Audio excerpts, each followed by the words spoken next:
The hearing to consider the nomination of Markwayne Mullin to be Secretary of Department of Homeland Security will come to order.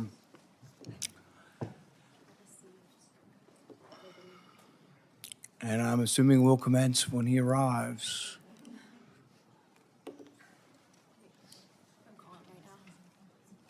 I think he's in the hall doing media.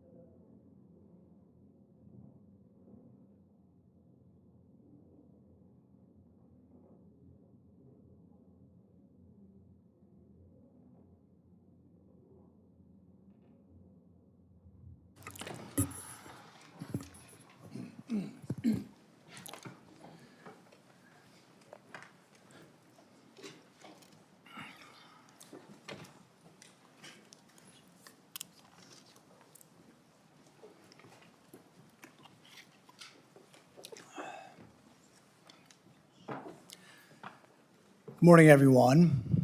I entered the Senate the same year that Representative Gabby Giffords was shot. I knew then that the state of political rhetoric was encouraging violence.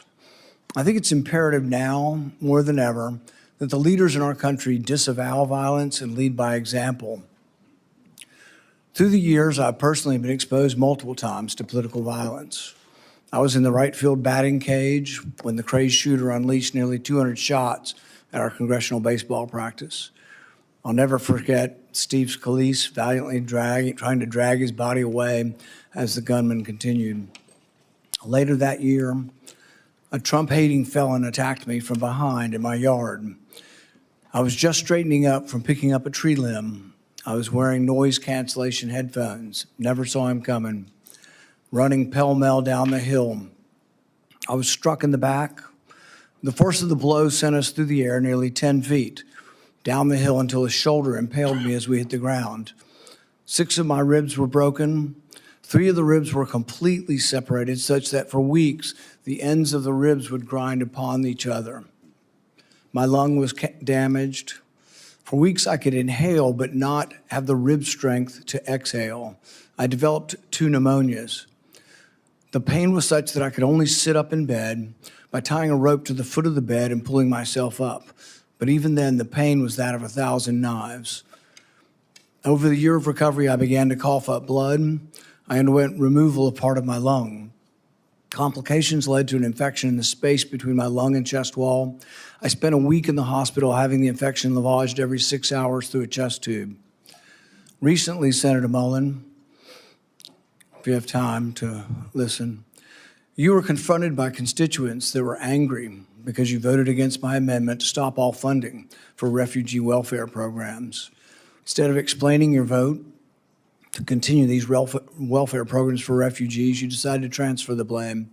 You told the media that I was a freaking snake and that you completely understood why I had been assaulted.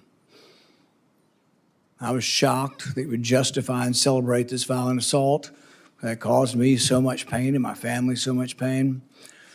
I just wonder if someone who applauds violence against their political opponents is the right person to lead an agency that has struggled to accept limits to the proper use of force. You might argue you were mad and upset about being confronted by your constituents. But Senator Mullin, your constituents are justifiably upset with you.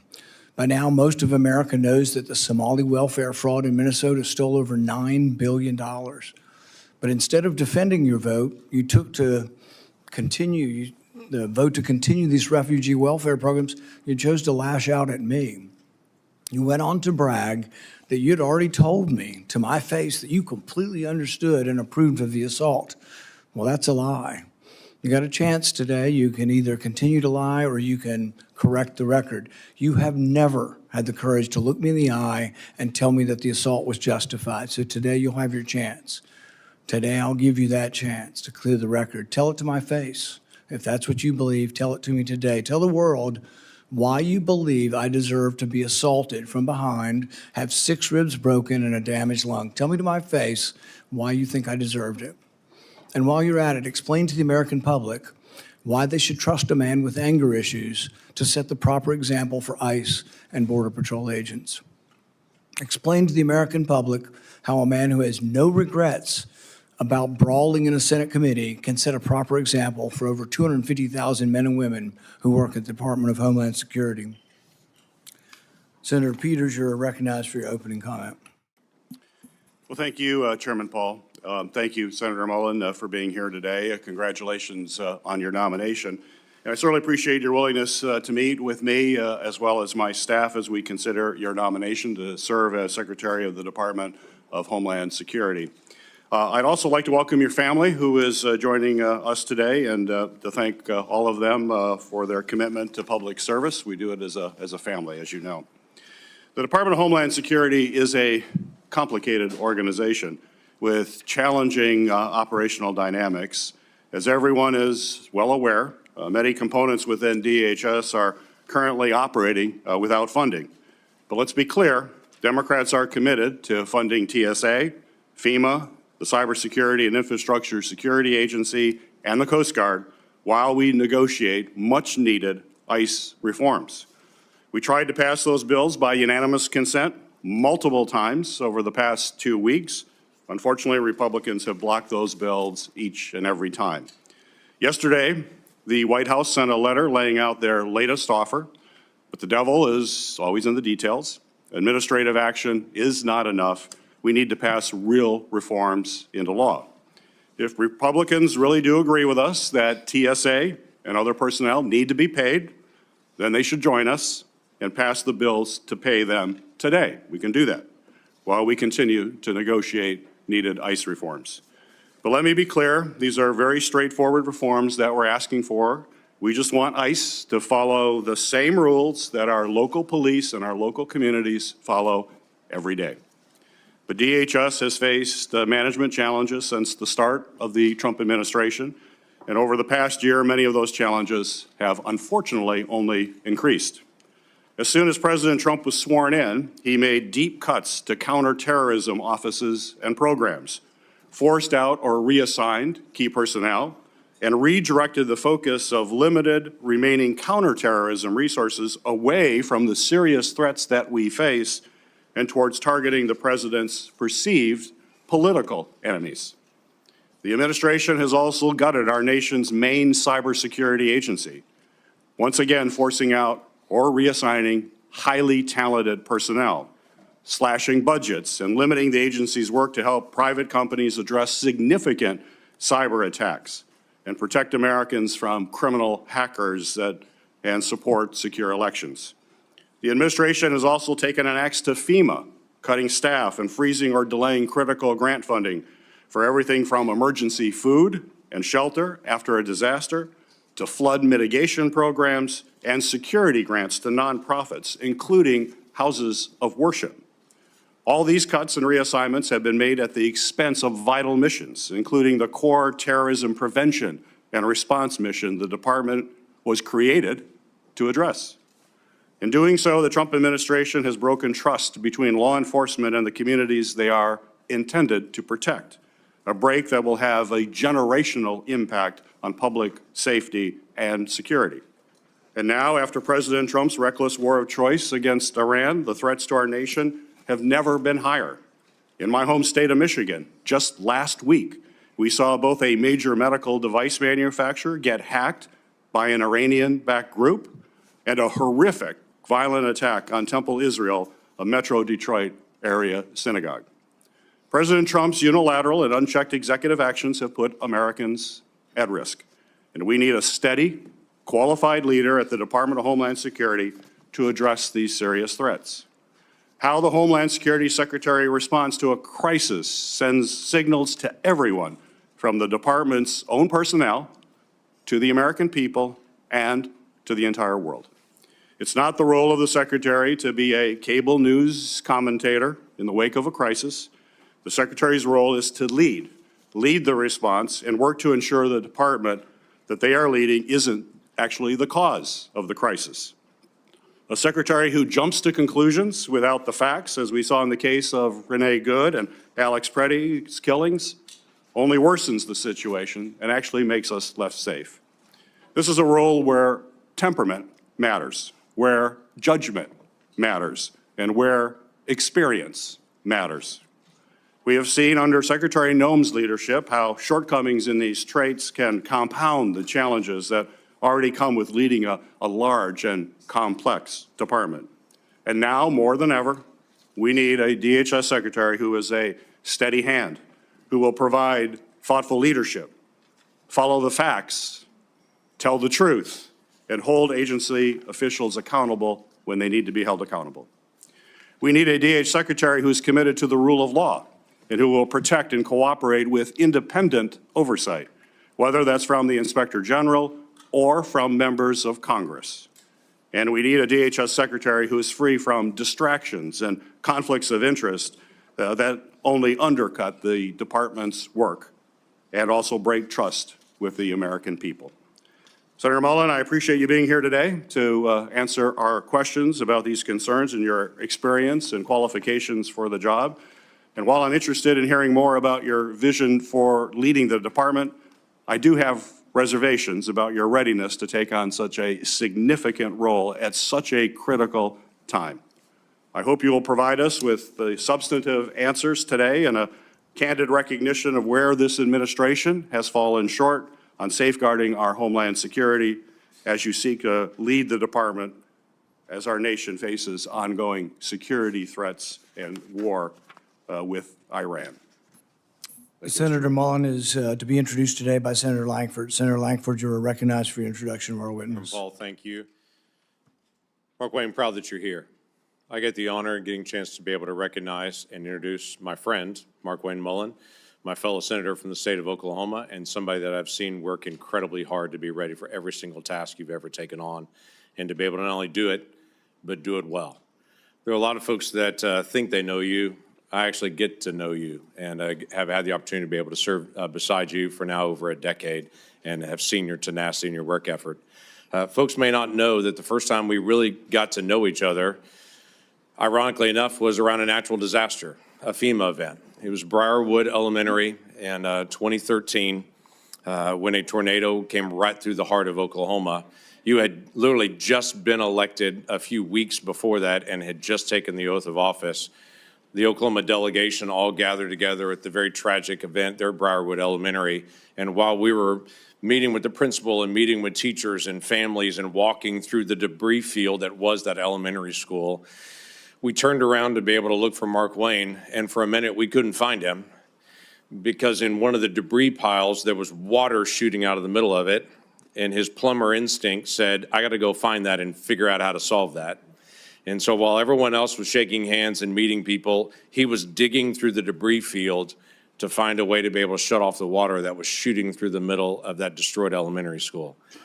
And I remember smiling and thinking, he's a guy that doesn't mind getting his hands dirty to actually go solve the problem. Where there's a problem he can solve, he's going to do whatever it takes to actually solve it. Markwayne grew up in a very small town in far eastern Oklahoma, ironically named Westville, in the easternmost part of Oklahoma. Just 1,300 people call Westville home. He grew up in a family of modest means. I think that'd be safe to be able to say. The youngest of 7 children in a family that just didn't have much. His dad ran a very small plumbing company that then Markwayne took on and grew into being one of the largest plumbing companies in the entire state. He married his high school sweetheart, one of the smartest things he ever did, at just 20 years old.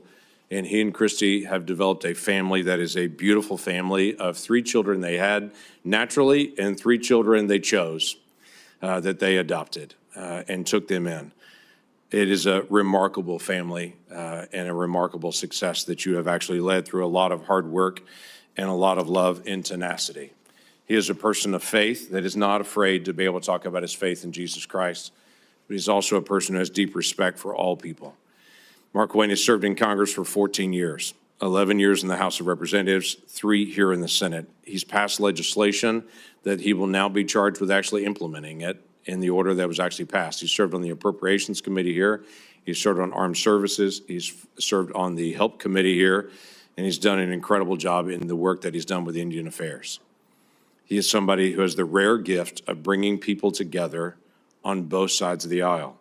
And the one thing I would say to every single person on this dais, regardless if you're a Republican or Democrat, if you want to sit down and talk about an issue, he's glad to be able to talk about it and to be able to work it out, and has very good relationships in the House and in the Senate. And he is not afraid to ask questions when he doesn't know the answer and to be able to research things. He and I have often talked about being up late, both of us, working on researching through an issue to try to be able to learn more about it, because the crazy thing about being in Congress is you don't know everything. You got to do the work. And Markwayne is not afraid to do the work. Over the past year and a few months, we've seen incredible progress on our southern border.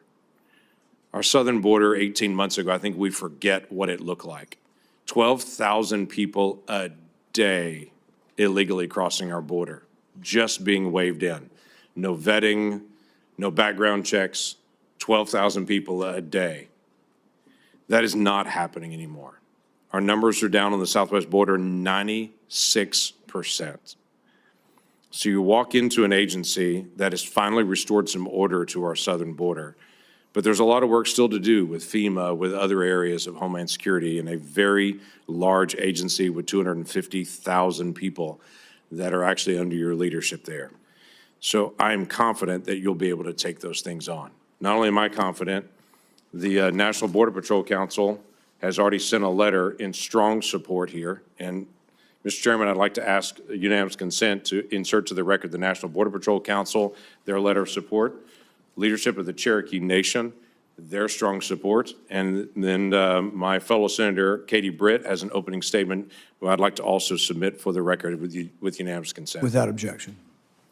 Thank you. This is a person that actually lives what we affectionately call in Oklahoma the Oklahoma Standard.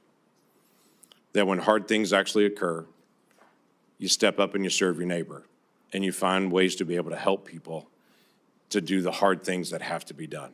So Markwayne, I appreciate your leadership. I appreciate your willingness to be able to step up in a season where DHS needs a leader to be able to step into that role and to be able to help our nation in so many different complicated areas, especially at a time when right now we can't even get funding to DHS.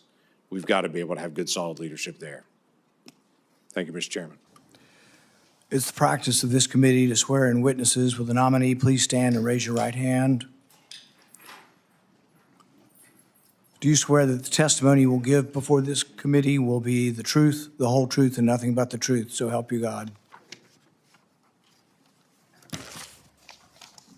Senator Mullin, you are recognized for your opening statement. I think before I can start my opening statement, I have to address the remarks that the chairman made, calling me a liar.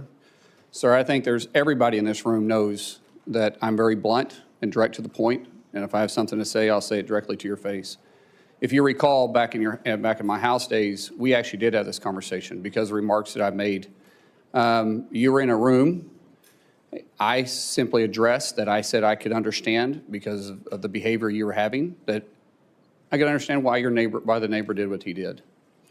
As far as my terms of the snake in the grass, sir, I work around this room to try to fix problems. I've worked with many people in this room. Seems like you fight Republicans more than you work with us. I did address those remarks. I did explain your gimmicks by the amendment you put forth. And as far as me saying that I invoke violence, I don't. I don't think anybody should be hit by surprise. I don't like that. But if I do have something to say, everybody in this room knows I'll come straight to you. I'll say it publicly and I'll say it privately, but I'll never say it behind your back. So for you to say I'm a liar, sir, that's not accurate. And I got proof to say that because you have spent millions of dollars in my campaigns against me because we just don't get along. However, sir, that doesn't keep me at all from doing my job. I can have different opinions with everybody in this room, but as Secretary of Homeland, I'll be protecting everybody, including Kentucky, as much as I will my own backyard in Oklahoma. It's bigger than the partisan bickering that we have. It's bigger than the political differences we have. The truth is, I have a job to do, and I don't like to fail at anything at all. So I can set it aside if you're willing to set it aside. Let me earn your respect. Let me earn the job. I won't fail you. I won't back down from a challenge, and I'll also admit when I'm wrong. I'm not perfect. I don't claim to be perfect. I make mistakes just like anybody else. But mistakes, if you own them, you can learn from them and you can move ahead. And I'll make that commitment to you. Ranking Member Peters, Chairman Paul, I do thank you for this opportunity. It is a humbling experience. A kid from Westville, Oklahoma, that grew up with a dad that worked hard. He set the work example for all of us. And all my families, and my siblings, we all work hard. And I'm proud of the family we have. But to say that a kid with a bad speech impediment would one day sit up here in front of you and be nominated to be the Secretary of Homeland, it was humbling enough to be selected by Oklahoma to be their U.S. representative when I didn't even know how to tie a tie. And 10 years later, to be able to be called a United States Senator and serve with all you guys. And I respect every one of you guys. I do. Regardless if I have an opinion about you or not, you were elected by your state, and I respect that. I may disagree with you, but I respect it because we all make decisions based on two things: the way we're raised, which never changes, and our life experiences, which constantly change. For me, to be able to have the love of my life behind me, somebody I literally fell in love with in 3rd grade,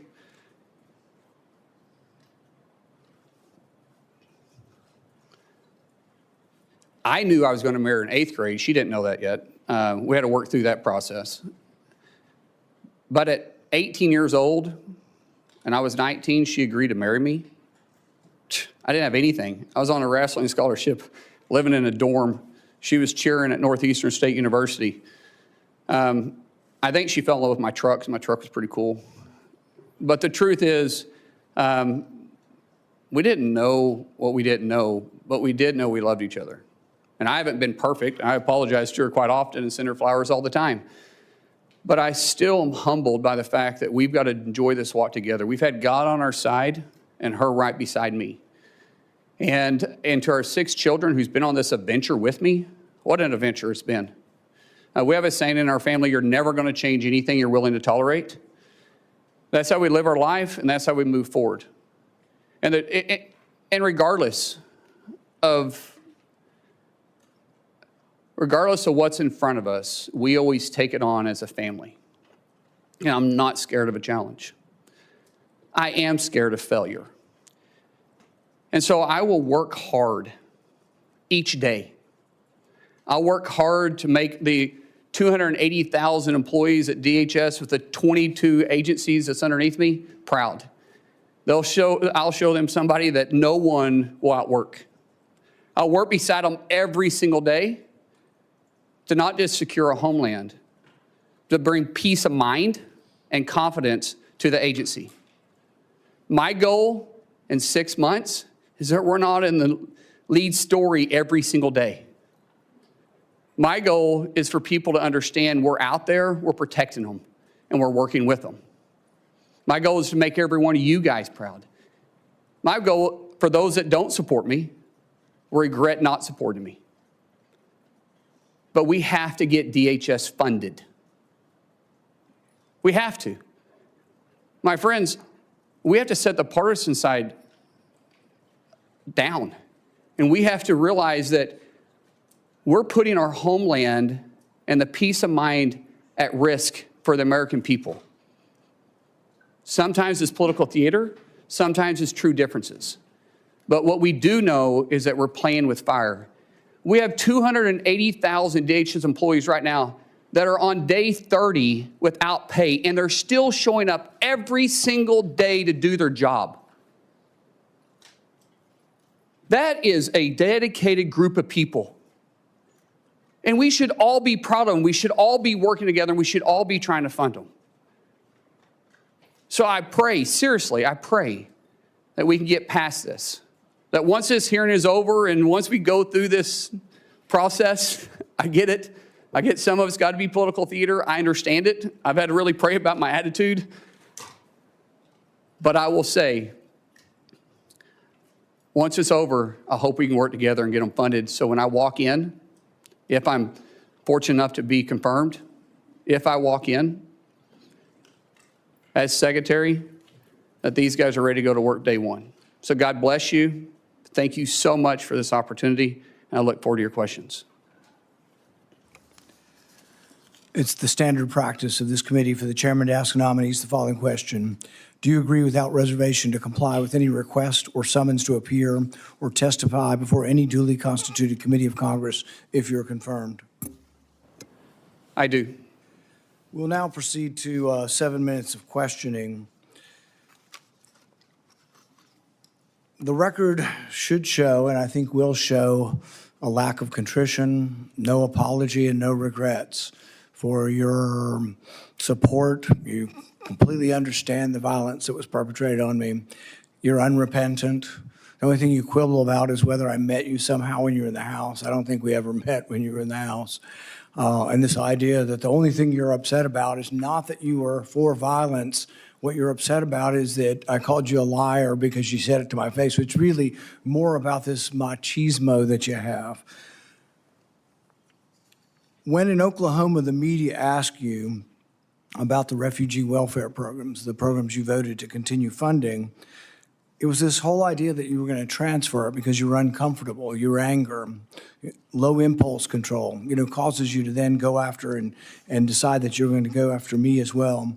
And so you say you completely understood that I was assaulted from behind, had 6 ribs broken and part of my lung removed, and that was just fine. That's something that you, I guess, approve of as far as resolution of political problems. When I talked to you privately on the phone, there was no apology. You just said, well, we can let our political difference, go by. And you said a few minutes ago, we can just set it aside. Well, political differences we can, but when you say that you agree with a felon, a Trump-hating felon who attacked me, somehow you think I'm just going to set that aside? Oh, it's no big deal. I lay in pain for 2 months, had 6 ribs broken, 3 of them separated, grinding upon bone for months, had part of my lung removed, and you think that's great and to be extolled. I mean, the sheer lack of any kind of self-awareness that you're going to be leading thousands of men and women who will have the use of force, and there's been great questions in our country about how that will be used, and you think a violent attack is just fine. So I guess my first question is, do you think that justifying that kind of violence sets a good example for the men and women of ICE and Border Patrol? Mr. Chairman, first of all, I didn't know the extent of your damage. When the phone call was made, I made it to you and I tried to talk to you. You didn't engage at all. In fact, you said, get your paperwork in. It's got to be 3 days in between. You offered no apology. Sir? And you offer no apology today and no regrets. Haven't heard the word apologize, haven't heard the word regret, haven't heard I misspoke and it was heated and I made a mistake. Haven't heard any of those words. Sir, actually it wasn't heated, and I'm not apologizing for pointing out your character. Good. So you're jolly well fine, and you want the American public and the people up here to vote, that may or may not vote for you, to know that you supported the felonious, violent attack on me from behind. I did not say I supported it. I said I understood it. There's a difference. Oh, so that means you really didn't approve of it, just completely understand it. What do you think most people would interpret completely understand to be? Support for or a condemnation of the violence? Sir, as I said, we can have our differences. It's not going to keep me from doing my job as Secretary of Homeland Security. I'm going to secure Kentucky and take care of Kentucky as much as I am Oklahoma. If this were a one-off, it would be one thing. If you just disliked me so much that you approved of violence against me, people could just write it off. Well, maybe they hate each other. But really, there's a pattern of this. Let's go ahead and roll the tape. You know where to find me, any place, anytime, cowboy. Sir, this is a time, this is a place. If you want to run your mouth, we can be 2 consenting adults. We can finish it here. Okay, that's fine. Perfect. You want to do it now? I'd love to do it right now. Well, stand your butt up then. You stand your butt up. Oh, hold on. Big guy. Oh, stop it. Is that your solution every Hold it. No, sit down. Sit down. Look at you. You're a United States Senator. Sit down. Active. Oh, okay. Sit down, please. All right. Can I respond? Mr. Chairman? Hold it. If he got up too, would you have gone at it right there in the hearing room? I would have probably jumped over the dais at that point. You have to be called out on it. If not, this guy continues to get away with this stuff. And it's just, it's silly, it's stupid, but every now and then you need to get punched in the face. Well, go back to the 1800s and 1700s. They used to have canings. in And the Senate. duels. And they used to have And duels. duels. Yeah. Right. And there was a way that men used to settle their differences. I ignored him 4 times prior to that. And people say, yes, you're supposed to ignore it. Well, you know, I'm not a very good Christian. I try to be a good Christian. And I know people say you're supposed to turn the other cheek. I prefer the David method. But Yeah. we need to move from an almost And by the fight way, I'm not afraid of biting. I will bite. biting. I'll bite 100%. Yeah. I'm in a fight. I'm going to bite. I'll do anything. I mean, I'm not above it. And I don't care where I bite, by the way. It just is going to be a bite. In hindsight, any regrets? No, I really don't. So no regrets. In fact, even after your anger had cooled, you were still bragging that if he'd only been brave enough to stand up, you'd have jumped over the dais and taught him a lesson, because that's how men should settle their differences. Do you think fighting as a resolution for political differences is a good example for the men and women of ICE and Border Patrol? As you can notice over my shoulder here is my good friend Sean O'Brien. Both of us have had conversations. Both of us have shaken hands. And both of us agreed we could have done things different. Sean is someone that has become a close friend. We talk all the time. I've been on his podcast. We've talked through this. That's how you handle your differences. Not like this, Chairman. I'm glad you guys are friends now and that you've reconciled. But really, it doesn't get to the real point whether or not you think violence is the way we settle things. In the days after the fight, you said, and I quote, "Sometimes people just need to be punched in the face." Is that still your opinion, that political disputes can sometimes and often only be resolved by violence? No, I don't always agree with that. I don't believe in political violence. I've made that very clear. But sometimes people do perpetrated on me. need, theoretically speaking, sir, I get it. It's about character assassination for you. That's the way this game is played. I understand it. And you are making this about you, which is fine, but that doesn't keep me as Secretary of Homeland Security. It's character assassination when you were the one lauding the assault. Who do you think started that character assassination? I'm just repeating what you have done in character assassination. I'm repeating your support for the assault. So that's somehow something I started? No, sir. What I'm saying is you're adding a lot to it.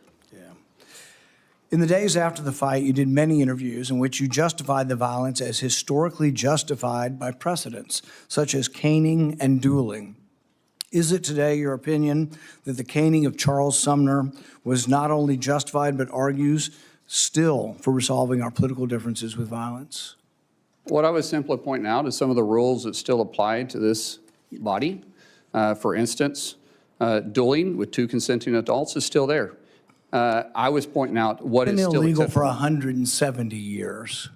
There's no precedent for legal dueling. Even then, they fled the country. Do you realize that the man that beat Charles Sumner with a cane, he beat him till he was unconscious? You know why no senators intervened? Because his friend held a gun on the other senators, and he kept beating him until he crushed his skull. That's what you're insinuating as the president of the Senate, and that's what you live by. That is a very, very dangerous sentiment.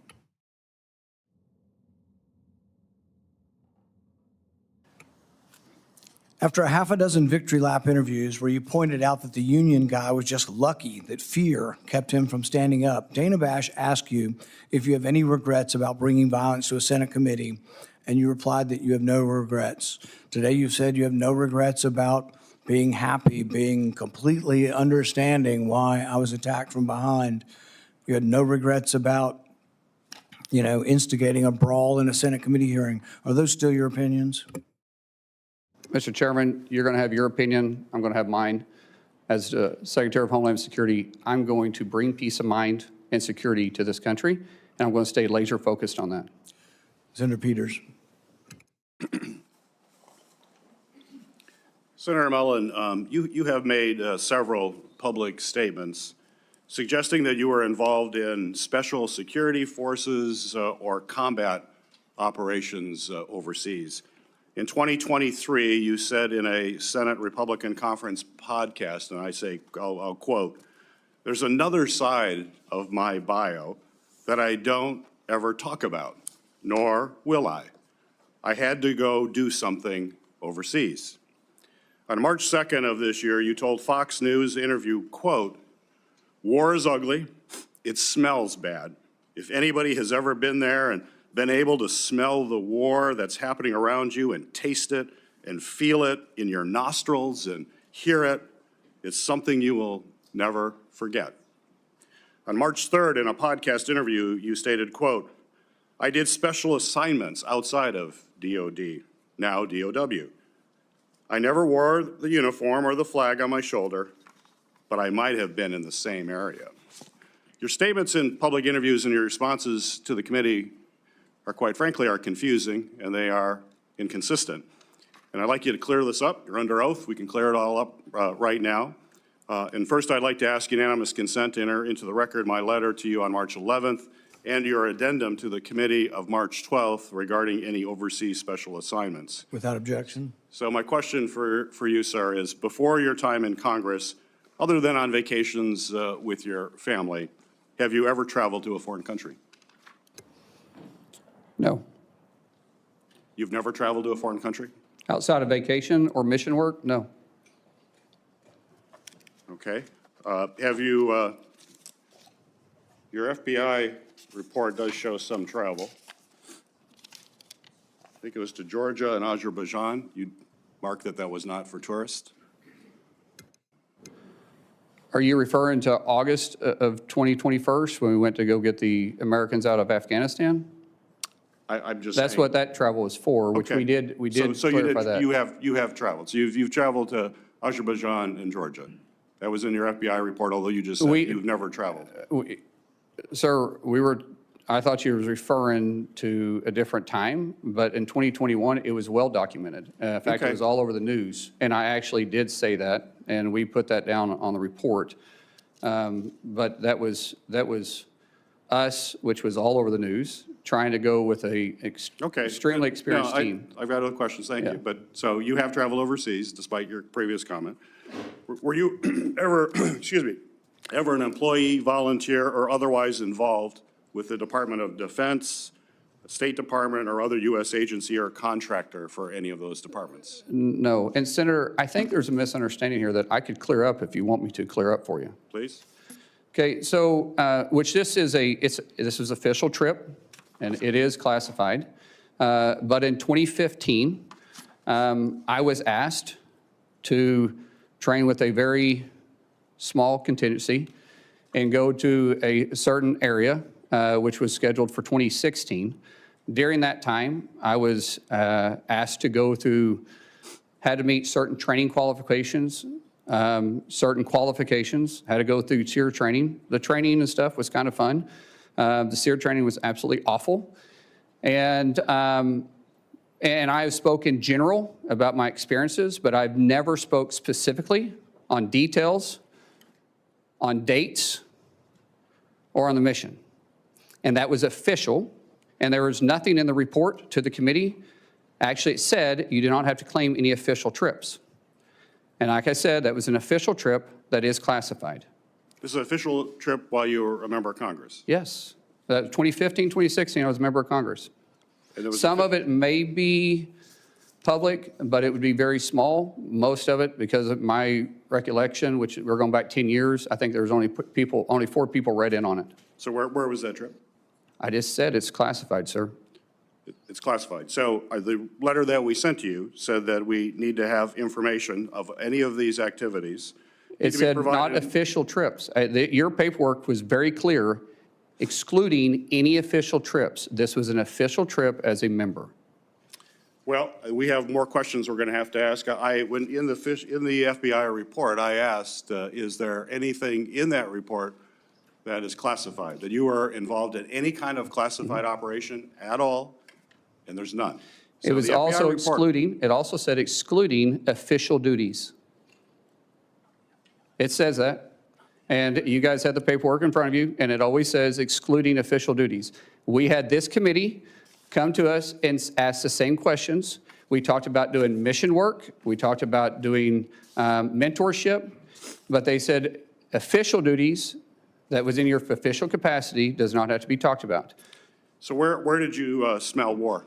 Sir, I just said that this was classified, and the dates, locations, and admission, I've never spoke specifically details about. Well, we can get that information. That's fine. Mr. Chairman. You're welcome to get it. We will want to find out more information That's- about that's that. perfectly okay, It's important to Senator. have the truth here and that you're portraying yourself in a truthful way. I think it's Sir, I'm important not for a portraying secretary. myself in any way other than you're asking the question. I said I would try to clear it up for you. We'll continue to work on that. Thank you.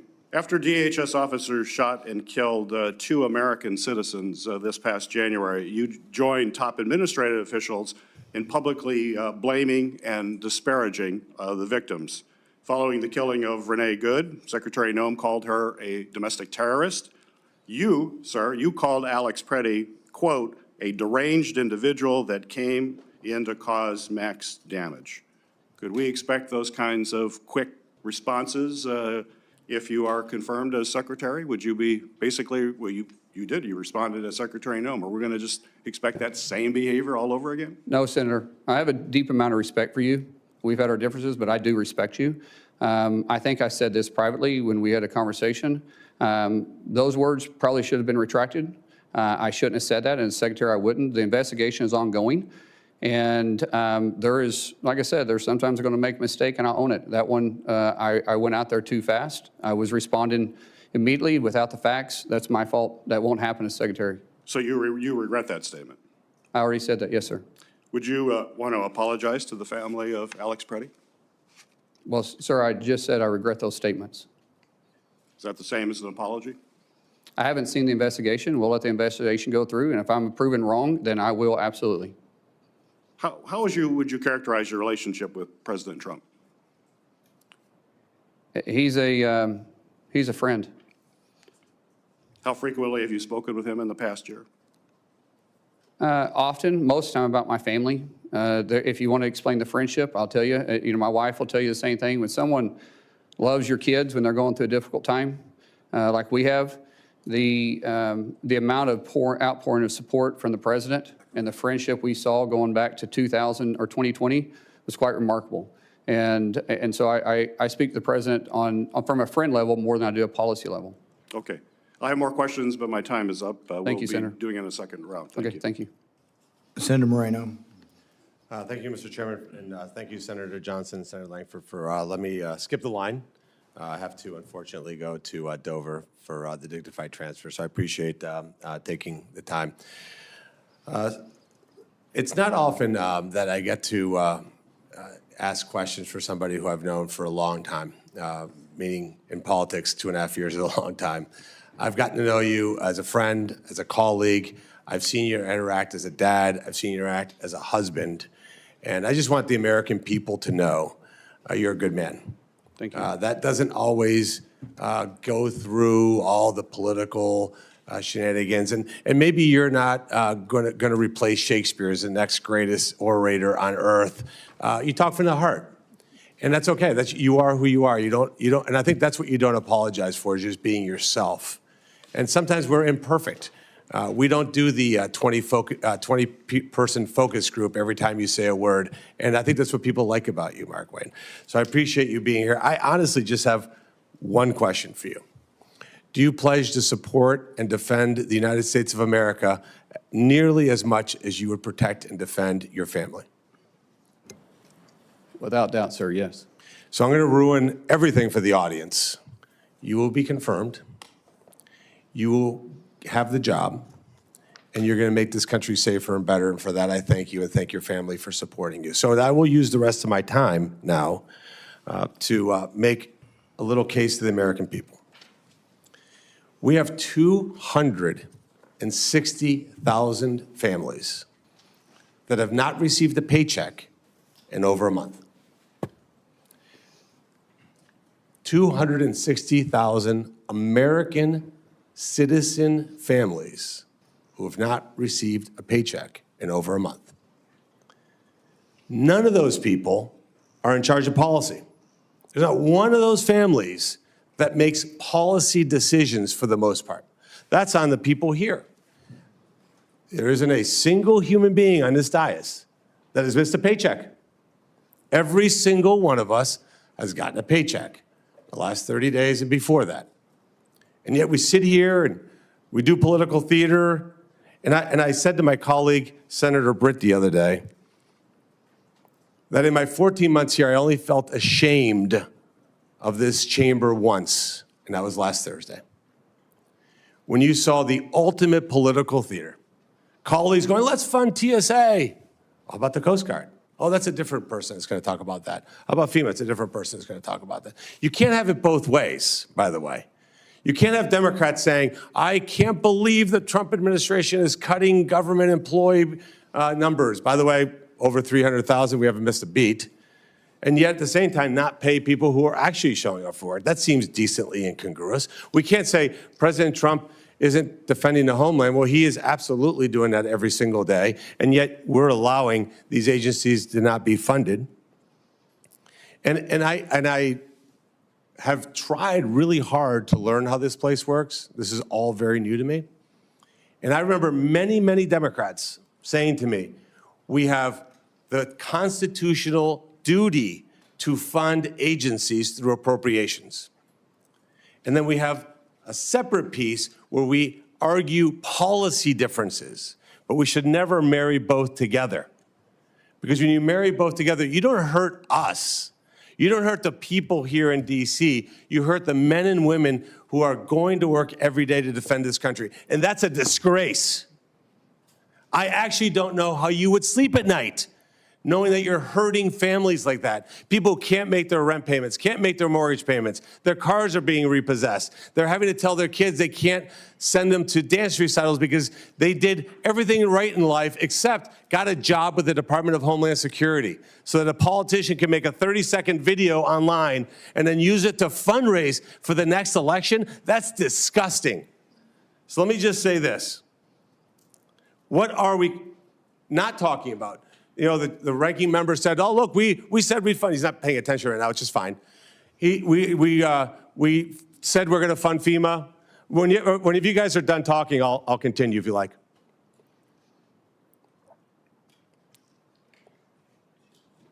Are you done?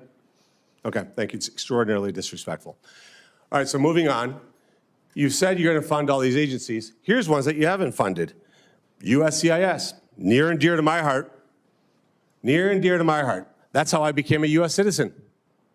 We've defunded the agency that allows legal immigrants into this country? That is insane. Never hear the Democrats talk about that. 3,300 employees just go to work every day trying to process legal immigrants. They don't need a paycheck. I'm going to skip the second one, go to the third one. Biological and nuclear threat prevention. That seems important. That seems like an agency we should fund. 200 employees, not getting a paycheck. That's okay with the Democrats. The next one, 60,000 employees for U.S. Customs and Border Patrol. People who are inspecting packages, they work with your Teamsters, work with Customs. They're not getting paid. How do you look at those people in the face and know that you're doing that? Now let's talk about Immigration Customs Enforcement. 7,000 special agents that are stopping transnational criminal organizations, drug smugglers, and human traffickers. Are you, on the Democrat side, asking not to fund that? Because ultimately, what this is about is defunding ICE and law enforcement. Are you suggesting that we not fund an organization that attacks transnational organizations? Be specific. Be specific when you say you don't want to fund ICE. I want you to say the words, we do not want to fund 7,000 special agents that are in charge of stopping transnational criminal organizations, drug smugglers, and human traffickers. This job isn't complicated. The American people send us here to get things done, and yet for the third time in 6 months, we've shut down this government with total impunity. They will go home and just make social media videos and try to blame Republicans. It is a disgrace. It's even more of a disgrace, honestly, that you talked about the respect that Senator Mullin shares. You guys have side conversations, don't listen, and that's fine. You don't have to.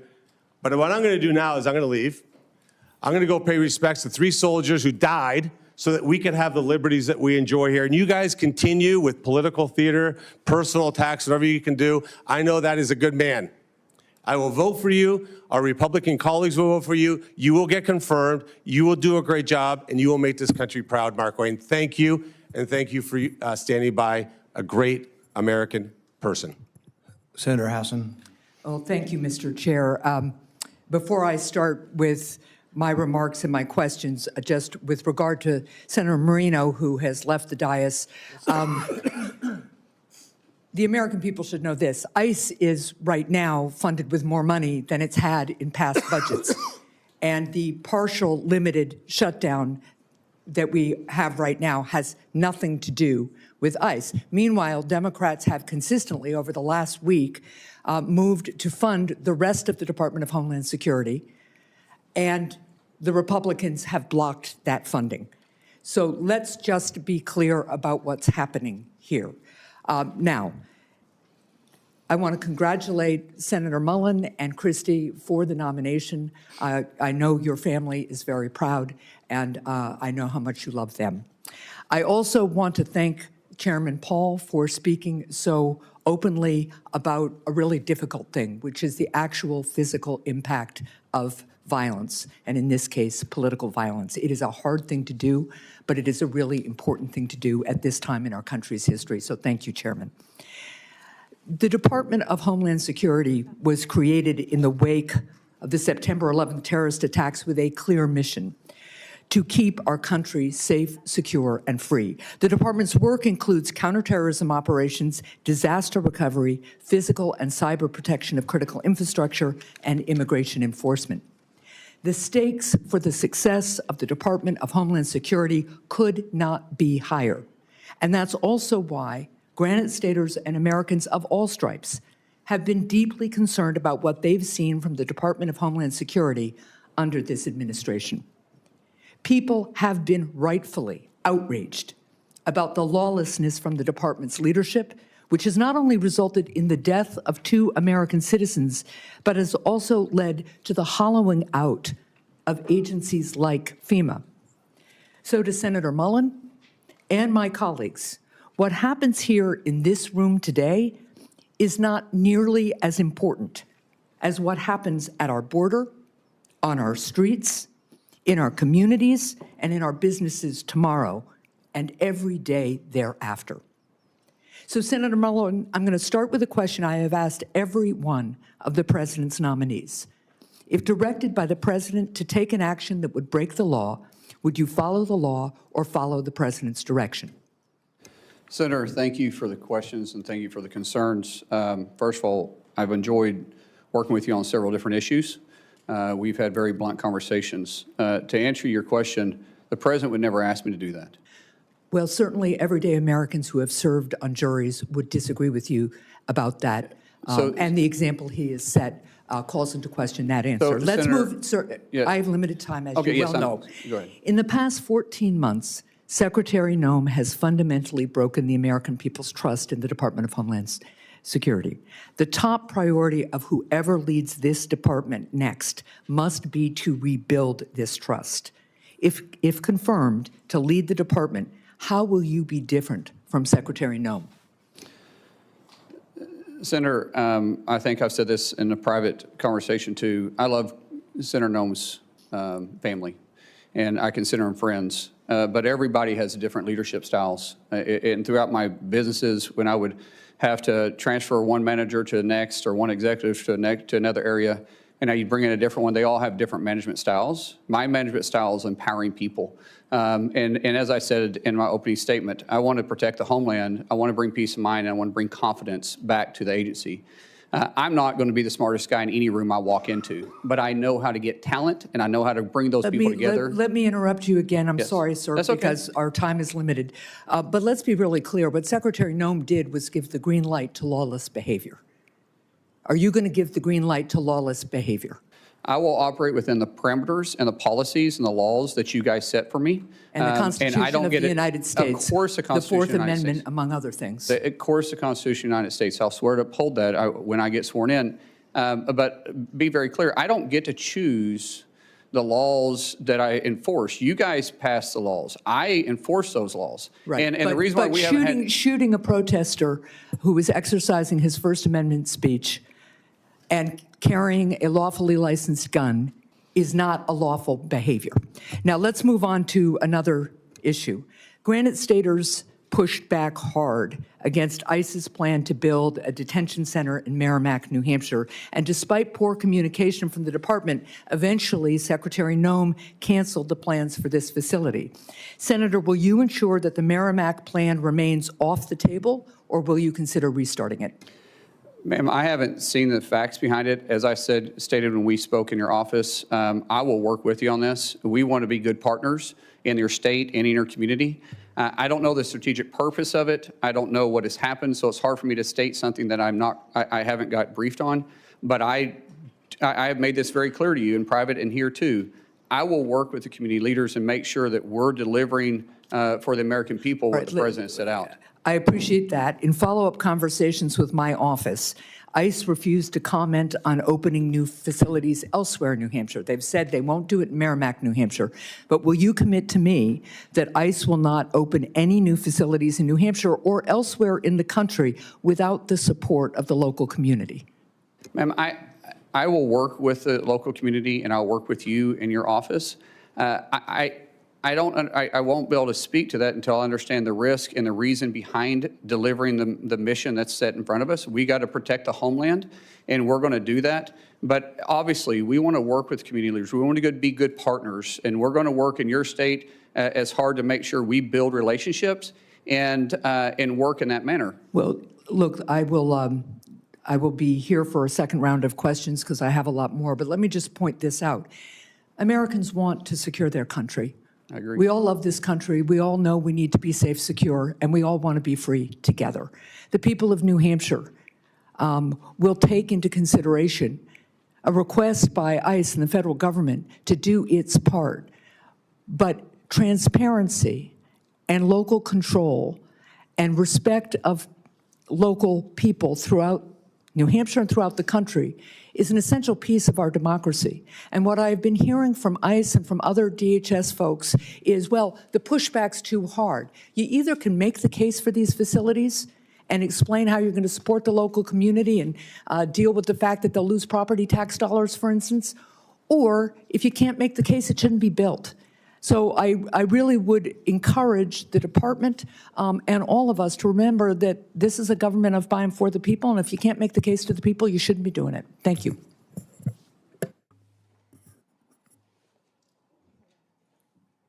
Senator Johnson. Thank you, Mr. Chairman.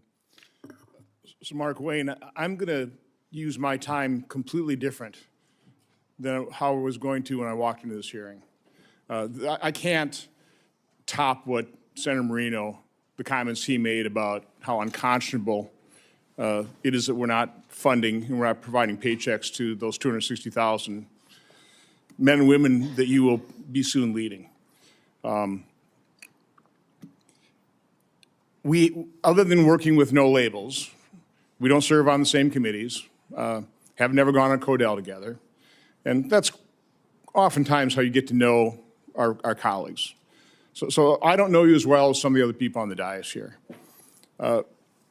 Certainly within conference, we've seen each other interact. We share a couple things in common. I think we're both pretty passionate about our love for this country, about trying to fix the enormous messes left behind by President Biden, Democrats. We wear our emotions on our sleeves. But I will say that I've been here 15 years. I've been through a lot of confirmation hearings. I've listened to a lot of nominees. I've heard a lot of introductions. If one of your first decisions as a nominee was to pick the person to introduce you, you couldn't have done a better job. I mean, the introduction from Senator Langford was probably one of the most genuine and heartfelt I've ever heard. And I will say your opening statement was probably one of the more genuine and heartfelt testimonies I've ever heard, if not the most. I'm looking behind you at the people who have come here to support you, your former colleagues in the House, Chairman Smith, a former Speaker of the House, Senator Britt. But I see Josh Gottheimer there. He's not a Republican member of the House. He's a Democrat. I've seen you interact with him trying to get some permitting reform. Please, briefly, because I want you to tell another story here yet, but just talk a little bit about your relationship with Josh and other members of the House. You know, Josh and I, we may not always agree on every issue, but he's a friend. And our relationship started back in 2017 when he thought I was a staff member running a workout group, because I've been running a bipartisan workout group that started actually with Speaker Kevin McCarthy and Jason Smith 13 years ago. And I still do that to this day. When he came in 2017, Joe Kennedy, who is also a friend of mine, he approached him when I was on the House floor and asked him, why is a trainer in the gym on the House voting? And to which Joe Kennedy laughed and said, he's a member from Oklahoma. And after that, we became friends. In fact, our daughters are writing a book together about bipartisanship. But when Josh asked me to join a bipartisan group called No Labels, that's when we really started seeing that there's a lot of common ground that we can work together. Yeah, as I said in my opening statement, that we all make decisions based on how we're raised and our life experiences. And Josh and I was raised different, just like everybody on this dais is raised different than me, and we've had different life experiences. But we all believe in that flag right there behind you. And what I say is, as long as you love that flag as much as I do, and you're willing to die for that flag like I am, we can work together. We can set the differences aside, and we can work together. And Josh represents that too. Just for him being here, you guys know, he's got a primary in New Jersey. He's not a senator, has 6 years. He's up every 2 years, and he's here. That's a friend that says, hey, my political differences are beside, I still like you. I cannot tell you how many members on the Democrat Party, which I love and respect, and I understand the politics, have came up to me since this nomination and say, hey, I love you, but I'm running for this office, but I'm running for this office, but I'm up for re-election. I'd be killed in my state. In most cases, I would support you, but. And it drives me crazy, but when you see a real friend like that, run through fire for the guy. So again, this is a nomination hearing, and from my standpoint, when you're trying to select somebody to run an operation, you want somebody with integrity. Somebody with that passion toward the mission, keeping this nation safe, having this love for this country. It's also, I think, incredibly important that when you're serving in administration, you have a good relationship with the president. It doesn't work so well. I know you've got a good relationship with the president, and you told me a story, and I want you to repeat that story of your son who was grievously injured and a visit that the President of the United States made to that hospital. I want you to tell the story, because I think it's important that people understand why you are loyal to President Trump. I'd like them to hear a different side of President Trump as well. Yeah. But I think also that'll serve you well as his Secretary of Homeland Security. But just tell that story. Ron, I'm going to try getting through it without crying then.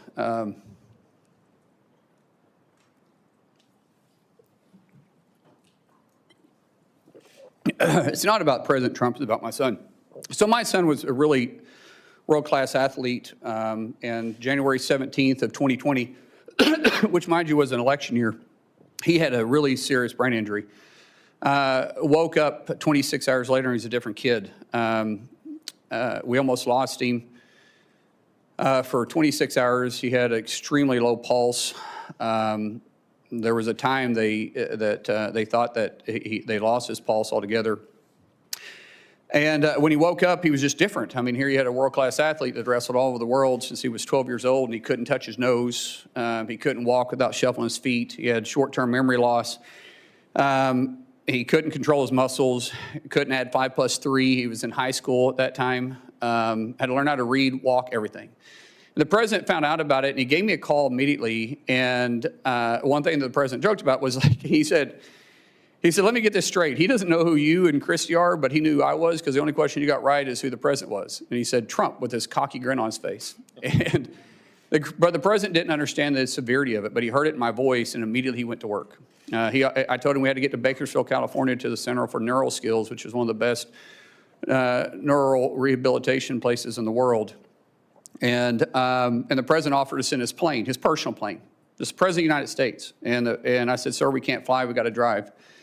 We get there, and he called almost every day for 2 weeks checking on Jim. And then he says, I'm going to come see him.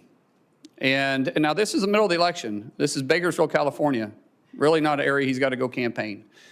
And he took the time to come up there and see Jim. And the senator told us that the short-term memory loss something would trigger it. Some big event would eventually trigger where he'd start retaining stuff. Until then, he was still having issues. And the president arrived, and of course there was cameras and everybody around, and of course none of the media ever talked about it, which was funny because the president called him on stage and talked to him. And then we went to the back, and the president didn't talk to me. He didn't know I was in, I mean, he didn't even care if I was in the room. Here's a guy that's been over, and his tie is about as long as my son because my son's, it stunted his growth, and so he's 5'3" the rest of his life. And his team came to him twice and said, sir, we got to go, we got to go. On the third time they came over to him, he looked at him and he says, hey, I guarantee you that plane won't leave without me. And for the next 15 minutes, he did nothing but love on my son.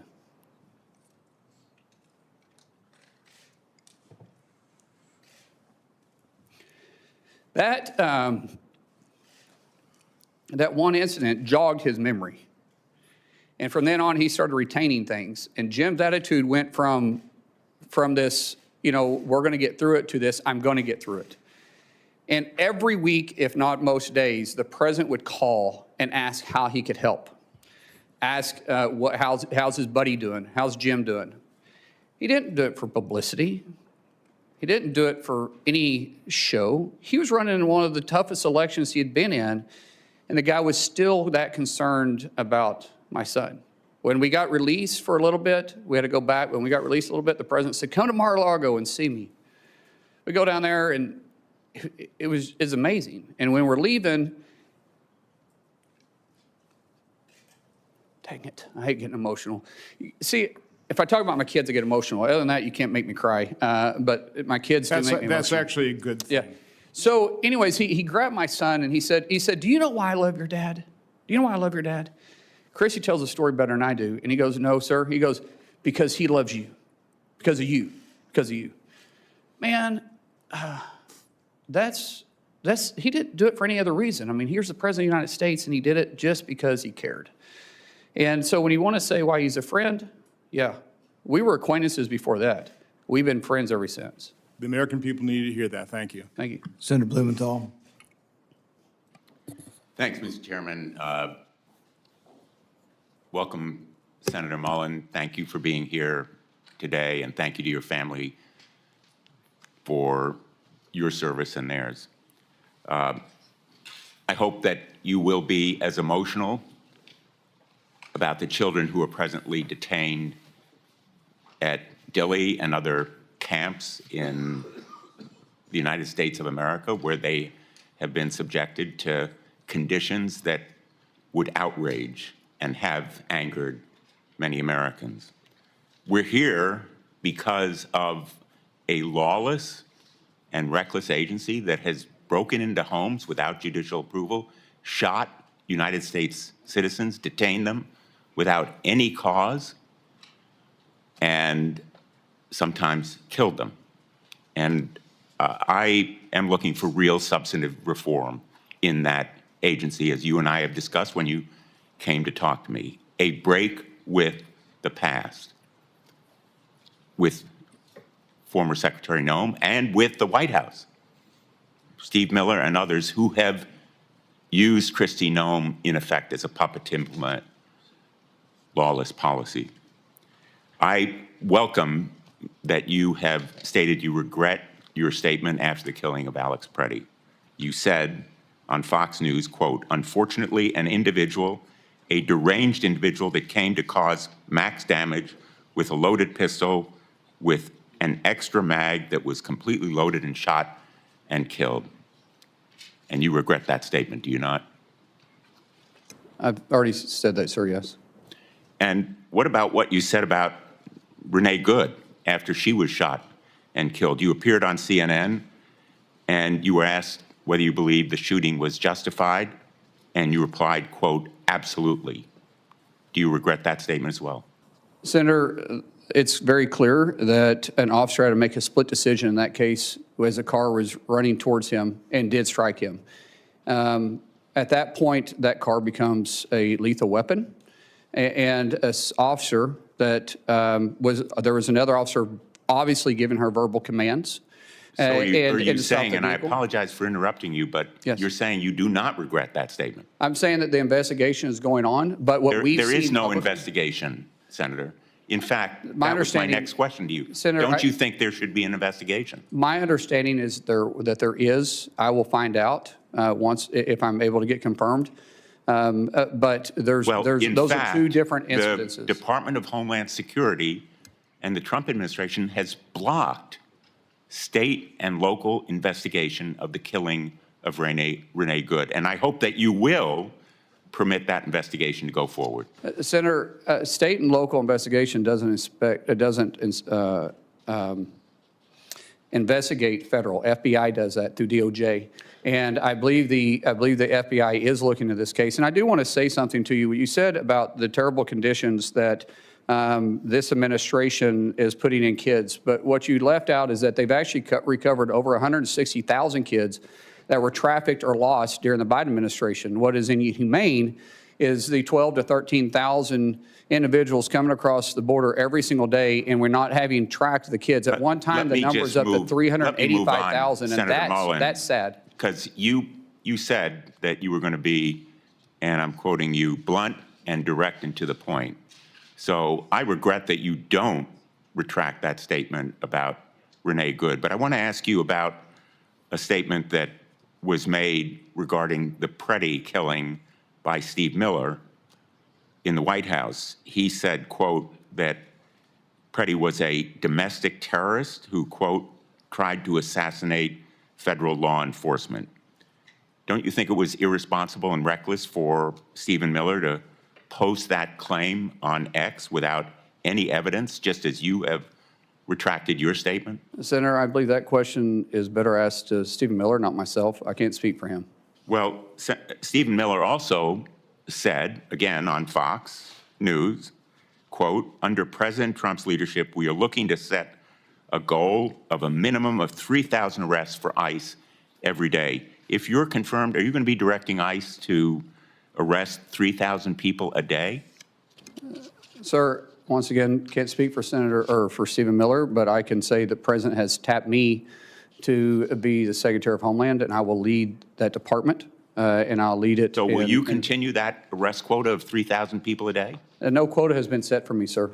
Well, in effect, it's a quota if the White House directs the DHS Secretary The to President of the United 3,000 States sets people a the day. policies, and I'll be working with the President. If you have a question for Stephen Miller, please Well, I ask really him. regret that you are going to stick to those same policies and practices and condone the statements of the White House that are so demeaning to someone who was a victim of lawlessness and recklessness by an ICE officer. Senator, I didn't say that. Well, let me ask you words in my then mouth. a different question. ICE has been breaking into people's homes without any judicial warrant. The sanctity of our homes is absolutely critical. I think you'd agree with that point. And it is the law that a judicial warrant is required to forcibly enter someone's home. Kristi Noem acknowledged in her testimony in response to my questions that at least 28 break-ins have occurred. My ranking member leadership on the subcommittee for permanent investigation has produced a report that shows probably many more such break-ins have occurred. The result of a memo last May from the acting director, Todd Lyons, and it's behind me now, that instructed ICE agents to break into homes. I understand that during your staff interview last week, you said that there would be no more such break-ins to people's homes without a judicial warrant. If confirmed, will you commit to me and the chair and ranking member of this committee and the American people that ICE will no longer instruct agents to break into people's homes without a judicial warrant? Sir, you're using the word break into people's houses very loosely. However, I have made it very clear to the staff, and I think when you and I spoke, that judicial warrants will be used to go into houses, into place of businesses, unless we're pursuing someone that enters in that place. I have not mixed words with that, and I haven't changed my opinion about that. A whistleblower testified to our hearing that, in fact, ICE agents have been instructed as part of their training to forcibly enter. I know you don't like the word break-in, but forcibly enter is breaking into somebody's home, bashing down the door, terrorizing children, instructed them to adopt this policy. Will you commit that no longer will ICE agents or CBP agents be instructed to forcibly enter people's homes without a judicial warrant? Sir, I've already answered this question for you. I said we will not enter a home or a place of business without a judicial warrant unless we're pursuing the individual that runs into a place of business or a resident or a house. Senator Langford. Thank you. Thank you. Markwayne, right now, is FEMA currently funded? No, sir. Is CISA currently funded dealing with cybersecurity? No, sir. How about TSA? No, sir. Secret Service? No, sir. Coast Guard? No, sir. Customs and Border Protection? No, sir. The Weapons of Mass Destruction Office? No, sir. Customs professionals? No, sir. This is something we got to get resolved. We can complain all we want to about where things are, but we have an argument and a disagreement on policy areas, and 250,000 federal employees and their families are the ones that are suffering because of our argument. There's a way to solve this. We've talked about it a lot. We should just stay here until we're done. Just keep arguing it out until we've actually solved the problem. But instead, we broke last weekend. Everybody flew home right past the TSA agents that are not getting paid while we flew home. Why didn't we stay? To be able to try to get things resolved. That's my encouragement, has been my encouragement all along. We shouldn't walk away from a disagreement when there are families all over the country that are the ones suffering for it. Unfortunately, the state of Oklahoma is pretty familiar with natural disasters, as you know well. You and I have been in multiple different natural disaster scenes. There's a lot of work that's happened at the border so far. The border has moved from 12,000 people a day illegally crossing the border and being released into the country, unvetted, unchecked, to now a handful of people even attempt to cross our southern border, and those that are arrested and detained, as is the law. FEMA is still an undone project. And I'm not blaming that on Christy. There's a lot to get done on it, but you're going to walk in with a project going on with FEMA right now. Love to get your ideas and your thoughts. You're very familiar with this area and have great experience on it. What are your thoughts on how to be able to get FEMA into a better place so that people aren't waiting forever for a response? FEMA was never designed to be the first responder. That's the states. FEMA was designed to be the assistance to the states when the disaster reaches certain levels, which we need to discuss those too, because I think some of the levels are unrealistic, especially Senator Hassan and I have talked about this, that sometimes in rural areas, they're not able to meet those thresholds. But working with the state, allowing the state to have their emergency response, FEMA simply helping write checks and assuring that they have the capability and the manpower if need be. But for the FEMA to walk in like FBI walking on a crime scene and taking over, no one's going to care more about their backyard than the people that live there in that state. And I think there's a lot of good ideas. I've heard at meeting with so many of you all, there were so many great ideas on how to make FEMA work better. It's got a great mission. And I think people at FEMA want to do their job, but we can be more effective and be more direct and speed it up.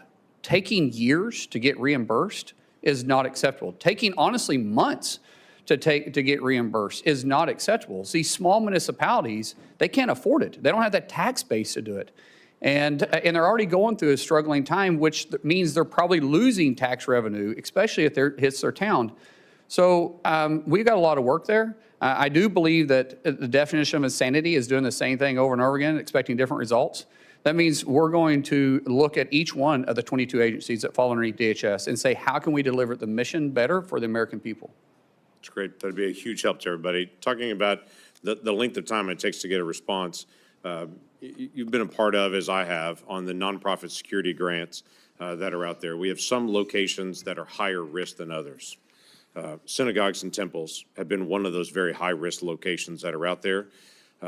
Last week in Michigan, we had another situation where a absolute terrorist drove a vehicle packed with explosives into a Jewish daycare, intending to kill as many Jewish children as he possibly could. I mean, that was his intent, was to be able to do that. That location happened to be one of the locations where there's also been this nonprofit security grant to help harden that facility. We have multiple challenges here. One of them is when the decision is made, they make a request, go through the paperwork, get approval to be one of those locations that we say, hey, we need to harden this location.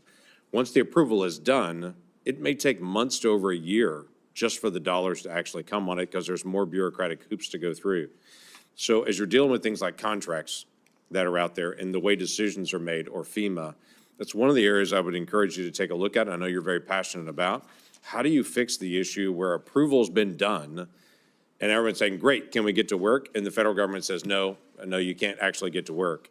You got to wait some more before the actual work can actually begin to do that. How does that get fixed? We got to streamline the process and cut out the redundancies. The amount of paperwork, the senator from Michigan and I had a long conversation about this, the amount of paperwork to just, once you're approved, to get the funding flowing, and then the paperwork that's followed up on it is way too encumbersome.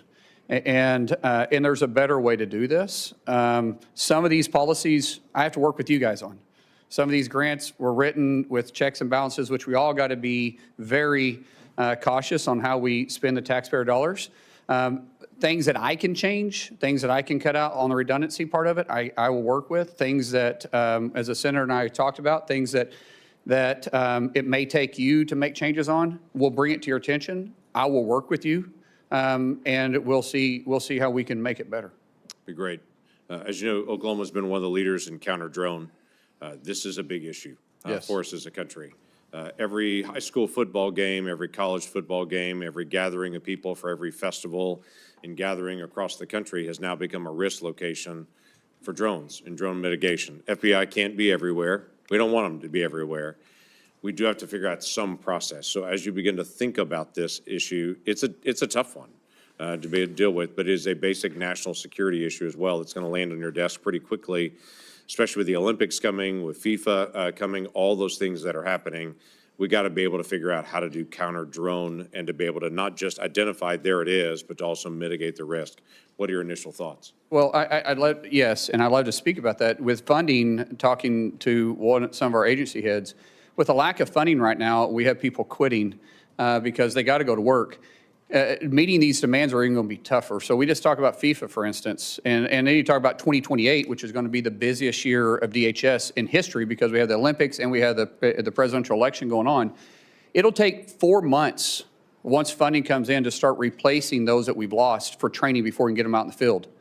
We don't have 4 months with FIFA. But that's and how do we expect these people to stay on the job and work? We're losing institutional knowledge. We're losing people we've already trained. And it's going to be difficult to deliver this mission. The way that I understand is we're behind in UAS and we're behind in FIFA right now on actually delivering the mission that we have to. We're also behind in reimbursing local communities that's also working with us. That's going to have to take a tremendous amount of focus and partnership. And like I said in my opening statement, failure is not an option, so we've got to deliver. But sometimes when you have to rush like this, especially trying to get people on the job because we just quit funding them for the third time in less than a year, and we expect these people to keep working, it puts the mission at risk, and we have a lot of work to do here. Yeah, thanks for stepping up. Christy, thank you. This is a strain on the family and everything else right now. So thanks, y'all, for stepping into this role. Look forward to supporting your nomination. Thank you. Senator Kim.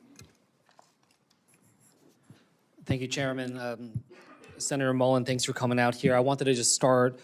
Secretary Noem said in a cabinet meeting about almost exactly a year ago today that we should be eliminating FEMA. Can you commit to us here that you don't support that approach and you wouldn't attempt to eliminate FEMA? As I said, I think it needs to be restructured, not eliminated. I think there is going to be bipartisan support for reforms. I think we all understand that, and we certainly saw a lot of problems when it came to Superstorm Sandy. I asked Secretary Noem to work with us especially as they were going about their FEMA Review Council. I'll be honest with you, that never materialized. We did not see the kind of engagement here that we're ready to have. We have a bipartisan group of senators that want to come up with reforms. Is that something you can commit to working with us on? Senator, I think all of us that's been either in the House or in the Senate always complain about the outreach of agencies. I will make a commitment to you that I'm going to have the best. It's going to take a couple months to stand it up, but we're going to have a ledge affairs shop that you're going to know who the person is. We're going to work with you, but most importantly, I think everybody on this dais has my personal cell phone. That cell phone isn't going to change. And if you call me, you're going to get a response. If you text me, we're going to get a response. So when we have this FEMA Review Council report finally come out, is that something you'll come to us first and engage with us on rather than just implementing straight out from the executive branch on your own? Senator, I'm pretty sure that you guys set the policies and the mission for FEMA. So for any serious changes, it may take actually policy changes. And I will be in your office talking to you about it. I appreciate that, but we've seen a lot of significant problems happen. For instance, we saw about 2,400 staff cuts at FEMA. And again, we're not talking about the reforms, but we're talking about those that are trying to respond to these disasters every single day. So I wanted to ask if you're confirmed if you will stop these dangerous staff cuts that have reduced FEMA's disaster readiness. Senator, I'm not trying to play politics, but what's been the biggest disaster is not funding them 3 times in a year. However, you know, some of these agencies under the current administration, not some, all of them got very bloated with having too many employees. You think there's still too many staff at FEMA? Senator, I can't answer that. When I get there, we'll be adequately staffed to respond to our nation's disasters. But it's going to take some time to get there because, like I said, people are quitting today because they're not getting paid for the 3rd time in a year, and we can't allow that to take place. I agree, and I hope that we can move forward on that. But one thing that has demonstrated a lack of priority by this administration is the fact that we never actually had a full nominee for FEMA. So I just wanted to ask, do you agree that we need an actual nominee to be a full FEMA administrator that has real experience in emergency management? Absolutely. We're already looking at some in the case that we do get confirmed, which I'm hopeful we do.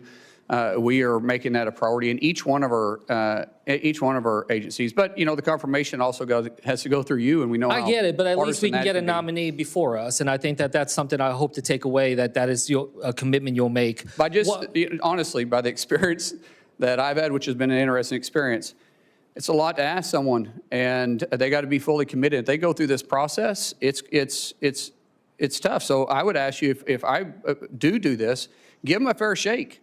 For me, a lot of you guys aren't giving me a fair shake to even earn your support. So if I bring somebody else into you, maybe you'll give them a fair shake and you'll actually work with them because I'm going to find somebody that is capable of doing the job, that's smarter at me at doing the job, that has experience doing the job. But when they come to your office and ask for your support, don't tell them it's politics. Don't say I can't. Don't say that, hey, I supported the previous one, but you know, I got burned on that one, so I can't support you. We'll trust, but see, just give them a fair opportunity, and you might actually like the person we choose. And look, it's not just about the person; it's about the policies writ large. And then, look, you know what we saw before. For instance, Secretary Noem had this policy that required her approval for anything that was going out the door, grants, funding, when it over $100,000. And I'll be honest with you, it was disastrous. It held up so much of the funding to FEMA and other parts of DHS. You know, Senator Peters and I did a review of this. Over 1,000 FEMA contracts, grants, and disaster assistance awards were delayed. So I wanted to ask you if you can commit to revoking this $100,000 policy by Secretary Noem. Sir, we talked in your office about that, and absolutely. That's called micromanaging, and I don't know if Secretary put that in or someone else did. I'm not a micromanager. We put people in, we empower them to make decisions. What is required to come up to my level, we'll make decisions. We will have a very clear line of communication with every one of our agency's heads on their authority that is given to you, that you gave to them within their parameters, and we'll discuss. But we're also going to be very responsible for the taxpayer dollars.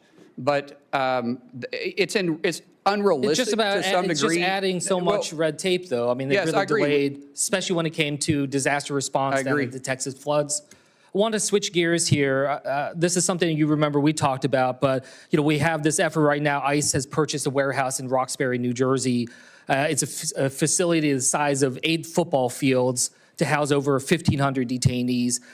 Never once did an ICE official go and talk to the local mayor, talk to the local law enforcement, assess the situation alongside the locals. So I just wanted to ask you, is that fair that DHS is imposing these types of large-scale detention facilities without local engagement and input? Sir, being from small rural Oklahoma, it's a big impact, and the community should be visited with, especially when you start taking a warehouse off. It takes it off the tax roll, which could make a huge impact, and you got to deal with impact aid if they're eligible for it. And then you got to talk about infrastructure. You know, one thing I do know is construction. When you start talking about infrastructure on these places, a warehouse sprinkler system is much smaller than when you are housing individuals there.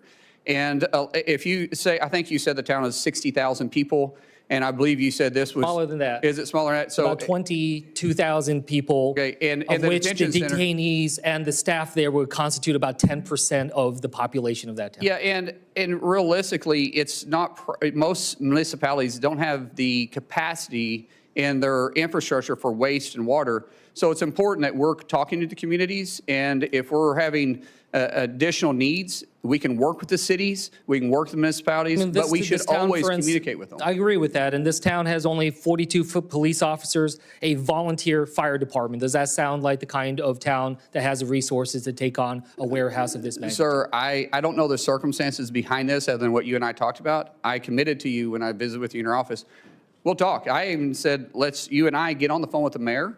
If I'm confirmed, I'll make a trip out there and see it for myself, because it's a big concern of yours and we want to address those concerns. And if it's, listen, if it's not practical, but I also said it's got to be, there may be a specific reason why it's there. If I can't explain that to you, then that's a different story. But if there's a specific reason and I can explain it to you to make it make sense, let's talk about it. But if not, then maybe we can be better partners moving forward. I'm glad that you commit to talking about it. There are some documents I asked ICE to send us about their evaluations of the warehouse. We have still yet to get it. Will you commit that that is something that we can get once? If the documents are available, yes, but I've also offered something much better. I'll go with you personally and look at it. That's something that the local community will appreciate, and I hope that you will reassess this warehouse. As I said in my opening statements, we want to protect the homeland, but we also want peace of mind and bring back confidence to the Department of Homeland Security.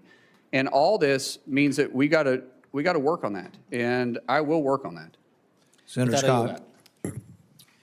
Senator Mullin, congratulations on your nomination. This is a great honor that you have, and you have a great background. So I know you'll work your butt off in the job like you do everything else.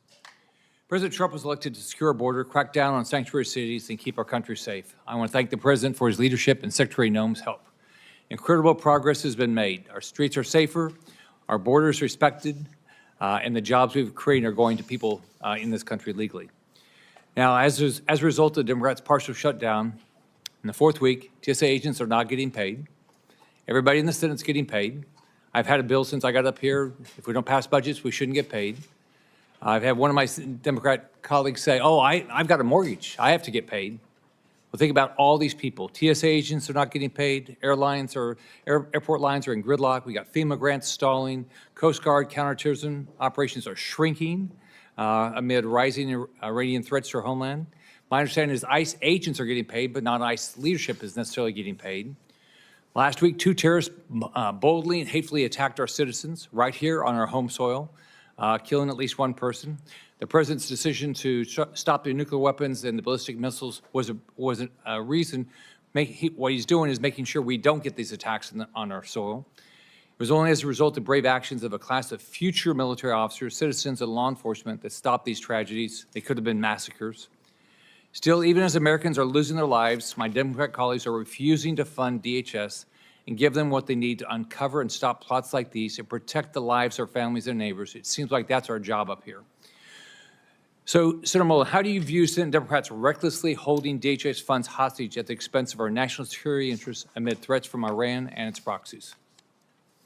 Senator, it's unconscionable. How can you sit there with a straight face and say that we're trying to take care of the American worker when you're choosing to not pay 260,000 people and you're affecting their families? We've heard the stories of families having to stand in charitable lines for basic needs or getting a loan. And like I said, this isn't the first time. We're a month into this. They just came out of a 43-day shutdown that they were probably just recovering from. And yet we're still going to sit there with a straight face and say it's not about politics? So in sanctuary cities, local authorities can decline ICE detainers, which means that criminals are released back into the community rather than transferred safely into ICE custody. First off, I can't imagine anybody elected that wants criminals back in their community, but that's happening. This creates opportunities for illegal fugitives to relocate or reoffend, like in the tragic murder of Kate Stanley. It also forces DHS officers to go into neighborhoods to root out violent criminals, which is way more dangerous for everybody. Not only does this cost the taxpayer more, but also increases the risk for everybody involved, including bystanders, DHS officers, and potential future victims. We're seeing this play out right now, just a few miles away, where local officials in Fairfax, Virginia, are refusing to turn over an illegal immigrant who was arrested for groping 12 underage students. And the local elected want to put that person back out in the community. That's not even here legally. Instead of turning him over to ICE, Fairfax County prosecutors are trying to get him released. This is just one example of how sanctuary city policies choose to put illegal aliens over American citizens. How do you plan to deal with sanctuary cities like Los Angeles and Chicago to remove criminal illegal aliens? Sir, it's been a difficult conversation that's been had with these sanctuary cities. As I said, going on, we don't get to choose which laws we enforce. As elected officials, you shouldn't choose which laws you enforce. We're not asking them to go out there and enforce immigration. We're just saying, be good partners with us. If we've got to serve judicial warrants, let us go serve the judicial warrants. If you pull over somebody that's wanted, that's in the country illegally, and it's a municipality, we're saying just hold them. At least let us do a background check on them and see who they are. And working with the municipalities are going to be vitally important, but also you've got to take a look at if they're not willing to enforce federal law and work with us, then where's the taxpayer dollars going to? And ideally, I would like to go in there and talk to the mayors. I'd like to go in there and talk to the sheriffs, talk to the police chiefs. Say, what is your concerns? How can we get past this? Because the president has made it very clear he wants to protect the streets for every American. He wants to restore law and order to every city. I don't think that should be controversial. But some people have for political purposes, or maybe they didn't like the tactics. Either way, I find it really hard to believe that law enforcement in those communities don't want to do their job. So maybe we sit down and we just work it out. It's like I tell my wife all the time. Sometimes when she gets mad at me, and I'm right, she's wrong, by the way, but sometimes when she gets mad at me, I have to apologize because I simply say, that was a joke, by the way, for everybody that's married. But I have to apologize, and sometimes I tell her, I said, honey, it's a misunderstanding. We still love each other. We still want the best for our family. And these law enforcement, and I would even say these mayors, they still love their community. They still love their cities. They still love this country. So maybe it's a misunderstanding we can work by. And I'm going to start with that. That's what I'm going to start with. If we have to do something different, then we will, but that's where I'm going to start at. It's a misunderstanding, but we're going to force the nation laws and make sure we protect everybody in their city and hopefully work with them and never work against them. Senator Mullin, as Secretary of Homeland Security, do you have any ability to ban funding to sanctuary cities that ignore the federal laws meant to make citizens' lives safer, but then turn around and ask for federal money for added protection?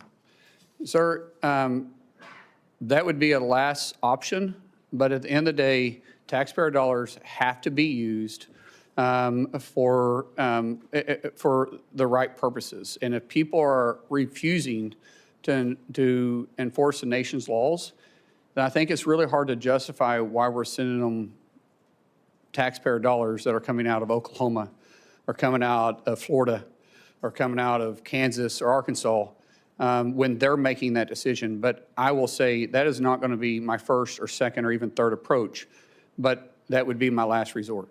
Right. Congratulations on your nomination. Good luck. Thank you. Senator Fetterman. Thank you, Mr. Chairman. So, hello, Senator Mullin. Thank you for coming in today. So, Americans don't like chaos, you know. America definitely didn't like the kinds of chaos during the Biden administration at the border. You know, as a Democrat, I was alarmed that there were up to 300,000 encounters at our border once a month. And that puts that in perspective. That's the size of Pittsburgh showing up at our border. And that's not sustainable, and that's not manageable, and it's making it possible for us to assimilate. And now if you care about immigration, as I deeply do, you can't possibly provide the American dream for people when the size of Pittsburgh showing up at our border once a month. That need to be brought under control. And that happened. I signed up that as a Democrat.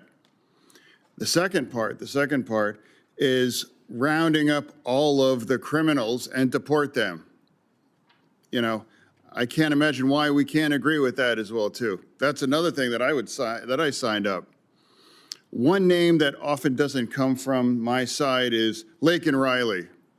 I agree for Renee Good, and I agree for Alex Petty, but I also deeply, deeply agree for Laken Riley and their family. And now all three were failures of our government there in that circumstances. And as I was proud to be the co-sponsor of the Laken Riley bill, because we have to address that. Two things must be true here. We need to have a secure border, and we have to round up and deport every single criminal in our nation. I can't imagine why that's critical or controversial for anybody, you know. So I'm trying to find a way forward. And now you and I have had conversations on this, and that's your commitment to focus on those things. I believe that's effective, accurate, correct? Yes, sir. Yeah. And now another thing. I know there's a lot of hard personal feelings here, and absolutely, it's terrible what's happened, and political violence. I mean, it's rampant. So now, but also, President O'Brien's here not for round two. He's here because he fully supports your correct. Yeah, round three. Okay. Yeah. So it's about letting it go and moving on. And I've done that too. When I was in the hospital and things were touch and go, you know, I know there were unkind things said about me, but I can just say that it's better to just let it all go and to find a way forward. That's the time that we're in right now in our country on that. Now, people might describe you in those kinds of moments, but I'm going to describe you. We got a chance to get to know better when we joined a Codel to Turks and Caicos, correct? Yes, sir.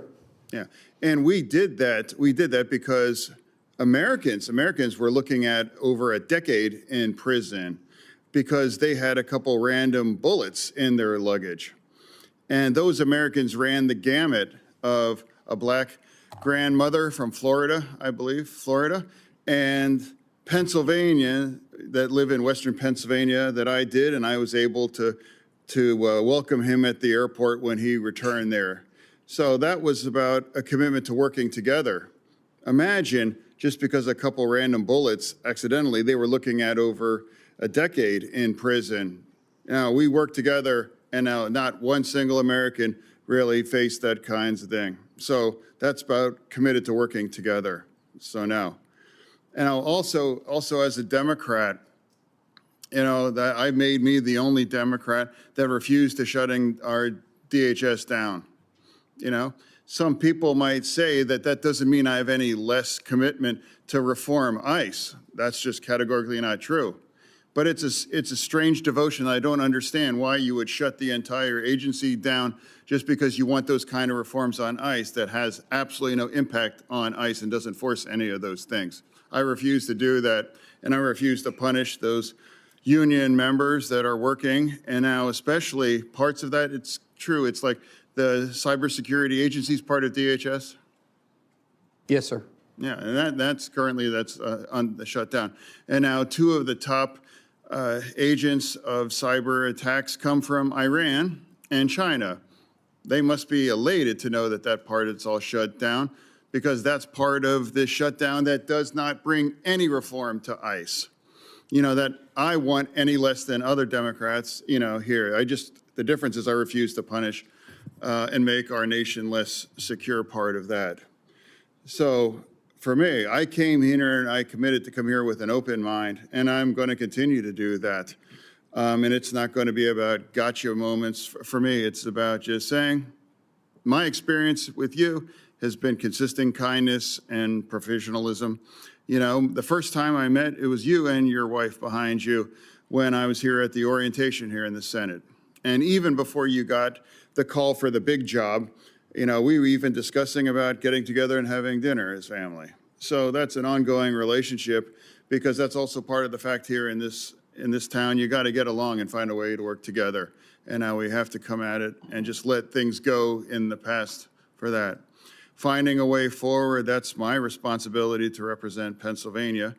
And for you, I just want to thank you for showing up. And now I'm going to engage, and I'm going to remain with an open mind throughout all this, as I made to my friend here. And I'm going to do that. So thank you for bringing your family here too. And I look forward to hearing for the rest of my colleagues' views on you. Chair. Thank you, Senator. Senator Ernst. Thank you, Mr. Chair. Thank you, Christy, for being here as well. Senator Mullin, I have to say, I'm just going to be blunt, very honest with you. I hope that the president is watching. I am going to say to the president, I am really upset that he has made your nomination. Why? Because I will be losing from the Senate one of the best friends that I have here, truly. But in that same accord, I am so grateful to the president for making your nomination to Department of Homeland Security. So we've had a lot of discussion here. I know, just as Senator Fetterman said, there are a lot of differences and opinions on the politics surrounding DHS. And Senator Fetterman mentioned that he grieves for all of those that we have lost. Those protesters, we grieve the loss of young women, young men that we have seen at the hands of those that have migrated illegally into the United States of America. We grieve them all, and I think we can acknowledge that, and it's important that we do that. We're in really trying times right now, and one of the things that I want to focus on right now is the bipartisanship that you have had with so many members in the House, in the Senate, the relationships that you have outside of this body, because I think it's really important, because we get in the political fights all the time, and we're all trying to score points back and forth. Bipartisanship is not very sexy, but I think we need a lot more of it. So Josh Gottheimer was here today. I respect him so much. And the fact that you remain friends today is incredibly important. I noticed you also gave Joe Kennedy a shout out. So I sent him a picture I took of you from the dais because I know Joe really well as well. There are so many relationships that we have in this body, and I wish more people would see that we have those relationships. We carry them in our hearts. It means we are better people because we open our minds to listen. And to that point, I want to thank you, Mr. O'Brien, for being here as well. Because what started out as a very big difference between you and Mr. O'Brien, you found a way to both of you come together to share thoughts and ideas and turn something really good out of that discourse. And I think more people need to learn how to do that. And so to all my friends sitting here in the dais and those that are watching, is that this is how America works, where we're able to take differences and come together and not just shout at one another, but come together and figure out a way forward. That's what makes this country such an incredibly brilliant country, is that we can recognize those differences. So I want to talk a little bit about a trip that we took last year.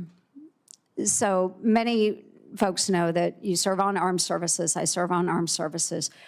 We do congressional delegation visits. And a little over a year ago, or about a year ago, Senator Mullin led a congressional delegation visit into a country that had not been visited by an official delegation trip in 15 years. Along on that trip, I was also there. Chairman Smith was on this trip as well as Democrat Jimmy Panetta of California. We went to Syria. We sat down with the president there, al-Shara, for his first official visit from the United States of America. Now, a lot of people will say, he was a member of al-Qaeda. What are you doing sitting down with somebody that was a member of al-Qaeda? It's the same reason we sit down with people that we have differences with, is to find a way forward. So, Senator Mullin, I would like you to talk a little bit about that trip and why you believed it was important that we do that.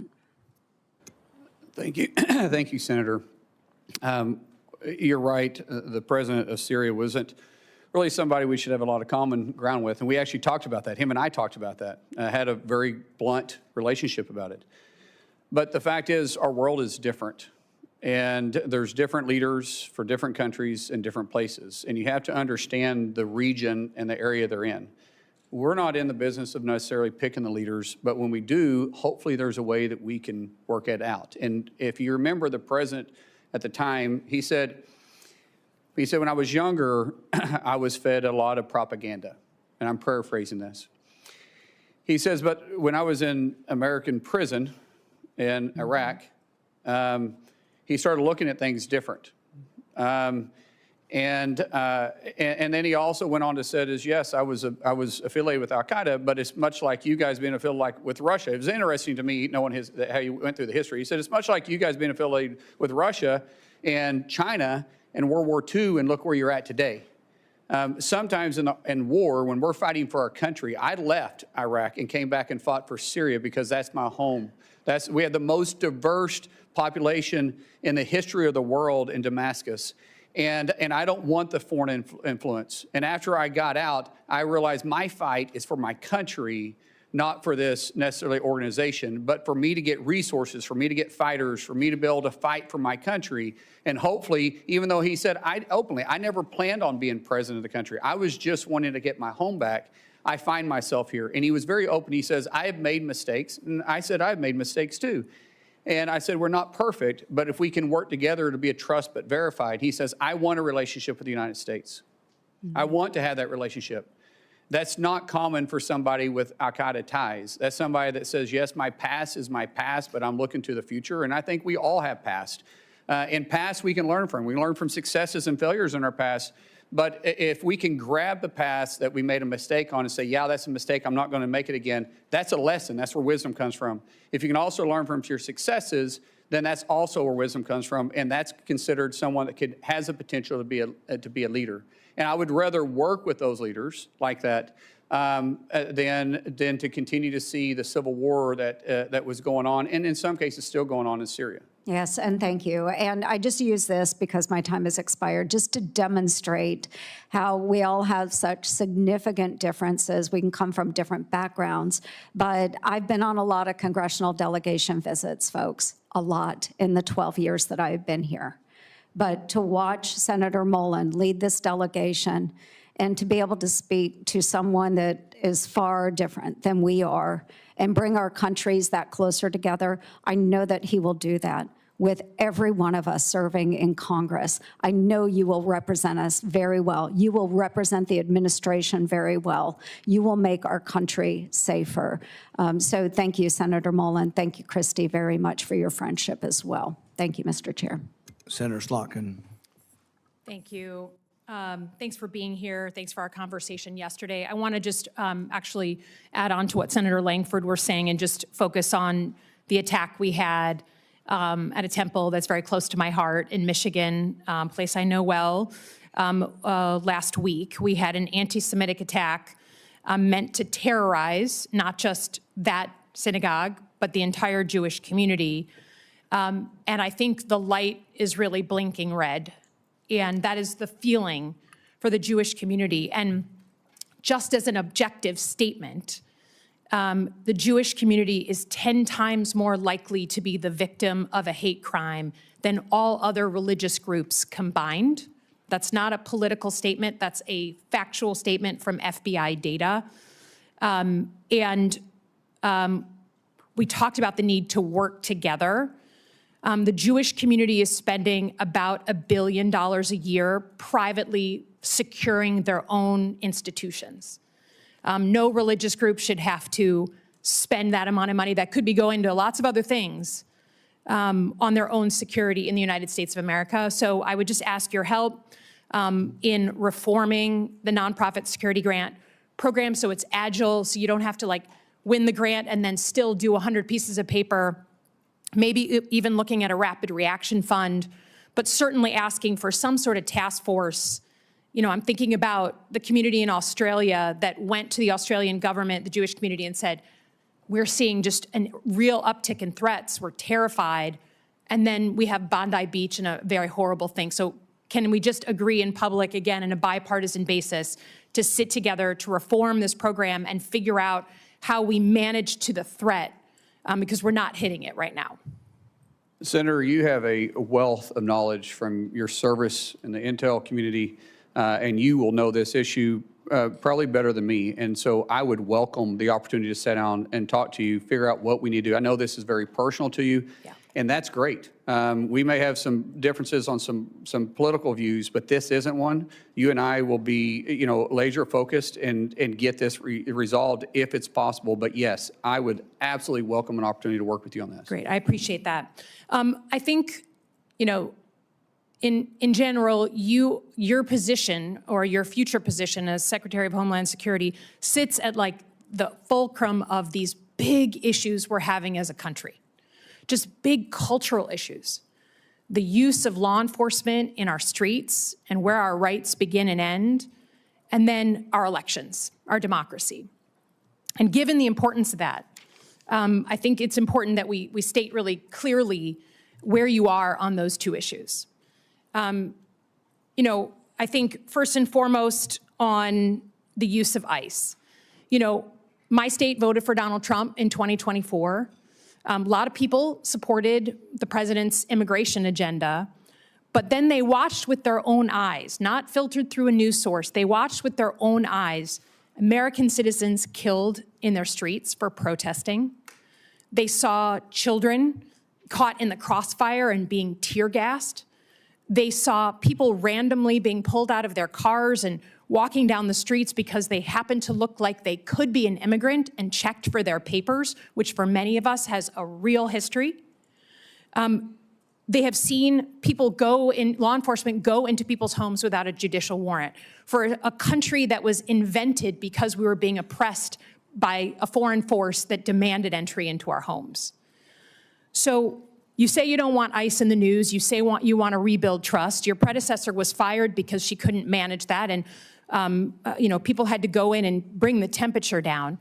Can you, without other words, just state clearly what you'd be willing to do to fundamentally reform ICE and put into law to do so, since that trust is gone? Ma'am, as you know, I can't make the law. You guys make that for me. But you're going to be the secretary. Yes, I agree, but I can't make the law. I can work within the parameters. But tell us what you'd be willing to put into law. So right now, the law that I work into is your guys' decision. We'll work through that. But I do believe there is a better approach. And I think working with municipalities, I would love to see ICE become a transport more than the front line. If we can get back into just simply working with law enforcement, we're going to them and we're picking up these criminals from their jail. One, we're going to reimburse them for having the person there. And have partnership is vitally important. I don't think there needs to be a law to change that. I think I can work within what is there. But there's an approach that can happen, but we got to have partners. Yeah, I understand, but we're not going to agree to this here, but I would just say the ability, the trust is gone, and not just with Democrats. That's why we're here. That's why your predecessor was fired. And there needs to be fundamental reform of this law enforcement agency. And I think that the public writ large is crying out for that. Let me turn to elections. Senator, let me turn to elections. The Department of Homeland Security has the mandate since the Obama era for securing our election infrastructure. That's an important job, and you'll be secretary. The president has continued to say that he won the 2020 election, even though there's been 60 court cases saying the opposite. He has said he wants to federalize the elections. He has said name-check cities, including Detroit. He has said voting machines are inaccurate. He has said in the State of the Union, I was on the Senate floor, paraphrase that if his side doesn't win in November, then the elections were rigged, which is exactly what he said 8 months before the 2020 election. You have your own history. You did not certify the 2020 election. There are people at the Department of Homeland Security, 3 people specifically, who are well-known election deniers now running election security functions. Who won the 2020 election? Ma'am, we know that President Joe Biden was sworn into office. He was the president for the last 4 years. But I do believe won the election? My job as Department of Homeland Security Secretary will be to make sure that we assure that the elections are fair and people can trust them. Does the federal government run the elections process, or do states? It's very clear in the Constitution that the states control state elections, and then there is some federal oversight that's on it, but the federal government can set some standards. So if you're talking about the Save American Act, requiring you, which is within the Constitution, by the way, requiring individuals to be citizens of the United States, I don't think it's too much to ask somebody to prove they're a citizen of the United States. That's not what we're talking about. I'm talking about administering the elections. If you are Secretary of Homeland Security, do you feel you have the authority to put uniformed officers at polling locations in 2026? Ma'am, we said this in your office. The only reason why my officers would be there if there was a specific threat for them to be there, not for intimidation. And so even though we didn't need it during World War II, we didn't need it during Vietnam or the War on Terror, we never had to put uniformed military there. Now, you feel that there's going to be a reason that there's going to be an armed threat to the United States that you need to potentially be there? I can't sit there and guarantee hypothetically what threat would be and not. I'm not putting military. That's not within my uniformed officers. But if there is a threat, a specific threat, say it's in a Jewish community, and there is a threat that's specific to that polling area, then we will work with local law enforcement. There'll be a reason for us to be there, and it'll be known why we're there. I think the reason you're here and not Kristi Noem is because Americans trust their local law enforcement now way more than they trust ICE. So I would just say, if we ever get to the point where you are being asked to put armed ICE officers at polling locations, we have lost the plot as a country. We have fundamentally lost it. And until I hear someone tell me that this man, President Trump, will actually allow us to have a free and fair election, there is zero trust here, and I cannot trust that he won't try and steal it. Again, I yield back. Senator Moody. Thank you, Mr. Chairman, and congratulations on your nomination. Congratulations to your family. I can't think of a better person at this moment in time to lead such an important agency. Talking about Americans trusting their local law enforcement, I think that is true. I think that's one of the reasons, as the Attorney General in Florida, I worked so closely with our law enforcement, our local law enforcement, to make sure we were triaging our resources and going after really bad people that wanted to harm our community in a way to make our state safer. And part of doing that is we supported them. We made sure that they had resources, they had more the support behind them. They knew that we had their backs. I'm proud that Florida was the first state to have every single county sign up to work with the federal government, because we were dealing with an unprecedented situation following the last administration where you had people working with radicals in that administration to destroy the border, roll out a welcome mat to everyone, and has left our nation reeling from an unprecedented surge of people we don't know who are here, many of which, before they even got here, had committed crimes and have committed crimes since. The way to recover and shore up our communities is to work with, in partnership, local law enforcement who have an expertise in their communities. And it is disheartening to me, not just as a former attorney general or as a former prosecutor, but as the wife of a law enforcement officer and someone that worked very closely with them, it wrecks me to hear them refer to law enforcement in general, especially some of the men and women that serve currently in the Department of Homeland Security, as breaking into people's homes and shooting Americans. And I think we can all acknowledge that we want law enforcement to meet professional standards, to act with the public safety in mind, to comply with the law. But we do not have to disparage an entire profession of men and women who put their lives on the line for you and for everyone in this room, and said that they were going to dedicate their professional careers to stand on that line and put their safety behind yours. When President Trump got in office, so many of these states on the Democratic side said, I will never work with that man to come in and correct and rid the communities of people that are going to do it harm. We won't. In Minnesota, the first thing they said, I will never help that person. I won't lift a finger, the Attorney General said. So in Florida, where you have 67 out of 67 counties signing up, tell me what I can do to help you. In Minnesota, they had like 7 of 87. Does that surprise anyone? No, because their state leader said, we will not help you. We will not go after the most dangerous in our communities. Have at it. See how it goes. We won't lift a finger. And when the administration says we are dealing with an unprecedented situation, 11 to 20 million people, that's never happened in the history of our country, how do we do this? We need to make sure we're focusing on triaging and getting people out that we know may do harm to our communities. They're like, what are you talking about? You can't have quotas. They won't talk about the quotas where they said we're put to Border Patrol, push more and more and more and more in. However you need to do it. Don't tell us how we can stop this influx or this surge. Tell us how we can push more in. They won't talk about that. And they want to tell you about focusing on children that are here, that are now here. Yes, you need to do that. As somebody that has pushed to protecting children and fought against trafficking with law enforcement's help, yes, you need to do that. But I loved how you said, let's talk about the tens of thousands of children that the federal government helped traffic under the Biden administration that we lost. And when they were made aware of it, they ignored it. You will now have to take over an agency that is charged with cleaning up a disaster, a danger. The Biden administration did that.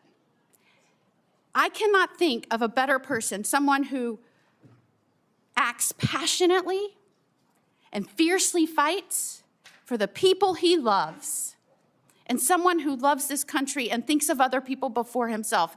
I am telling you, in Congress, there are all kinds of personality types.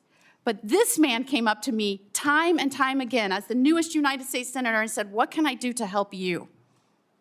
How can we make this place work? How can we get this done? And I look over the course of your life, you left school when your father got sick to go help your family business. That's the kind of person you are. The kind of person that stands up for every person in this office. That's the kind of person, passionate, fierce, a fighter, loyal. That's who I want now protecting this country at the head of the Department of Homeland Security. You said in your testimony, I'll fight for your family just as I fight for mine. Tell me about that personality trait and how you think that will help the Department of Homeland Security in this unprecedented time where the last administration, the last president of the United States abandoned his role to secure this country? Tell me how you bring the personality and your character traits to this role. It's the way I was raised. It's the way my my dad raised us, the way my mom raised us, the way they were raised. We love this country. I mean, think about it. I'm getting to live the American dream. You're telling me a kid from Westville, Oklahoma with a speech impediment would ever be able to be here? That only happens in America. Only in America. And we all probably have the same type of dreams because none of us have royal blood. Maybe some of your parents might have served in public office or not. Mine most certainly did not. And the fact that I'm here, my goodness, that's why people want to come to our country, because they want the American dream. And I want everybody to have the same opportunity that I have, but we have to secure the homeland. We have to make sure that they feel safe stepping out and being in the public eye. We got to make sure that people can have a peace of mind and trust our government. And right now there's a mistrust in our government. I think we have an opportunity to maybe work on that. I meant it when I say that I hope in 6 months we're not. I can't guarantee it because the news choose what they're going to run, but I hope that I'm not on the news every 6 months or 6 months from now every day. I hope DHS is just able to be laser focused on doing their job and it isn't controversial about taking care of the homeland. I hope people have confidence in our agency again. And I'm going to work every day to restore that. And you'll bring that same passion and zeal and protective instinct to protect every family and every community, working with local law enforcement because they know how to approach in a safe manner their communities. Nobody will take care of their backyard better than the individual. Senator Gallego. Thank you, Chairman. Hello, neighbor. How you doing? Easy day. Hey, brother. Good to see you. So, some very specific questions. What is the primary mission of Homeland Security investigations? From the IG or from us? I'm sorry, from Homeland Security Department. There's HSI is within Homeland Right. Security. What is their primary mission? Well, it's not a trick question either. No, I understand that. And every agency, sir, we have specific missions that we are targeted to look at our aspect of protecting the homeland. And different directions have different paths. And in different agencies, region-wide, there are 22 of them there. We all need to be in the same boat, row in the same direction, working for one common goal. And as I said, that's protect the homeland, bring peace of mind, and secure the confidence of the American people. Okay, so HSI, and being from Arizona, we're very familiar with CBP, ICE, and HSI.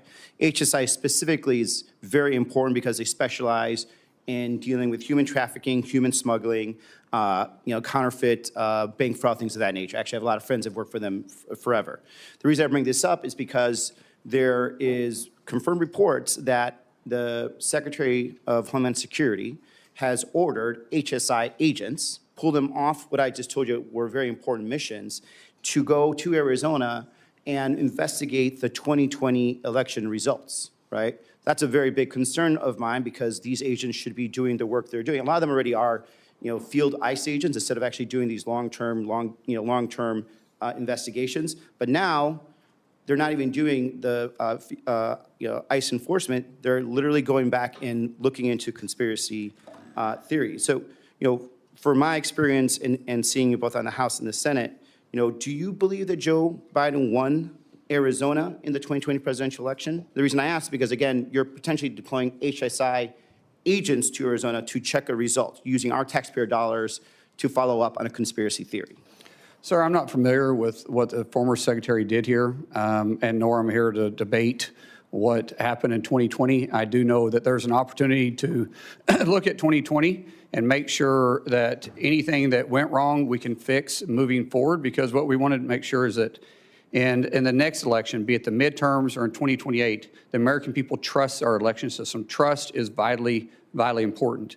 I want to always look at past mistakes and past successes, because I've addressed this multiple times, and I know everybody's busy here, and I know you didn't get to hear me earlier.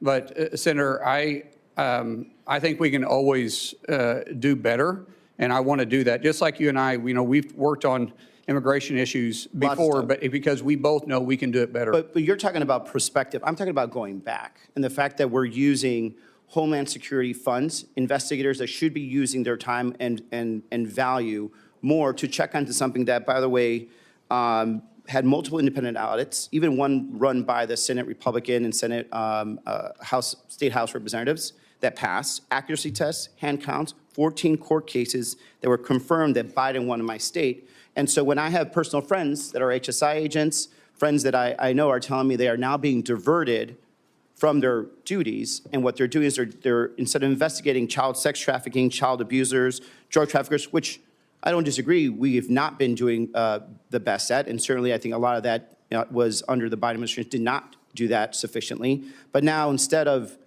it not being done, now we have the opposite, where some of these best trained people are being ordered by somebody within the chain of command of the White House, which I get to question later, to go investigate this false this false conspiracy theory, right? And like, as much as, for me, a concern of mine, because, I do know you very personally, and we got into work together. I think you're an upstanding guy, and I reject this idea that you're not qualified for this job 100%.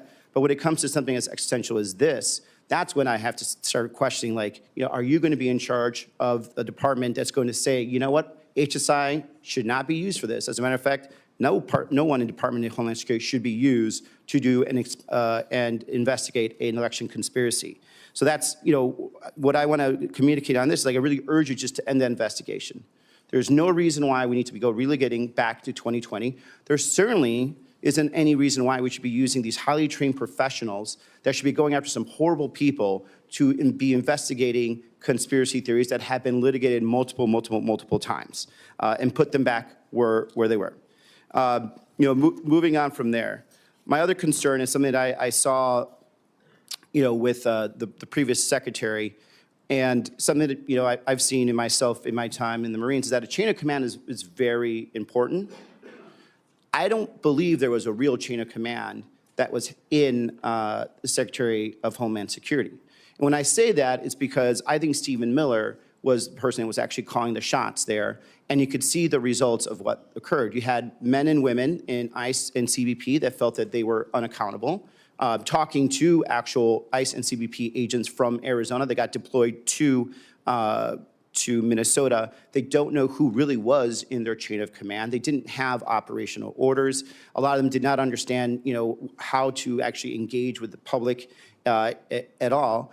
And when there was a point of who is responsible for making decisions, they could not figure out if it was Miller or if it was Secretary Noem and her deputies. They couldn't figure out if there were quotas versus there are quotas. Now we know that there are quotas. This is the problem. Is like, I want to make sure that if you're there, you're in charge and not Stephen Miller.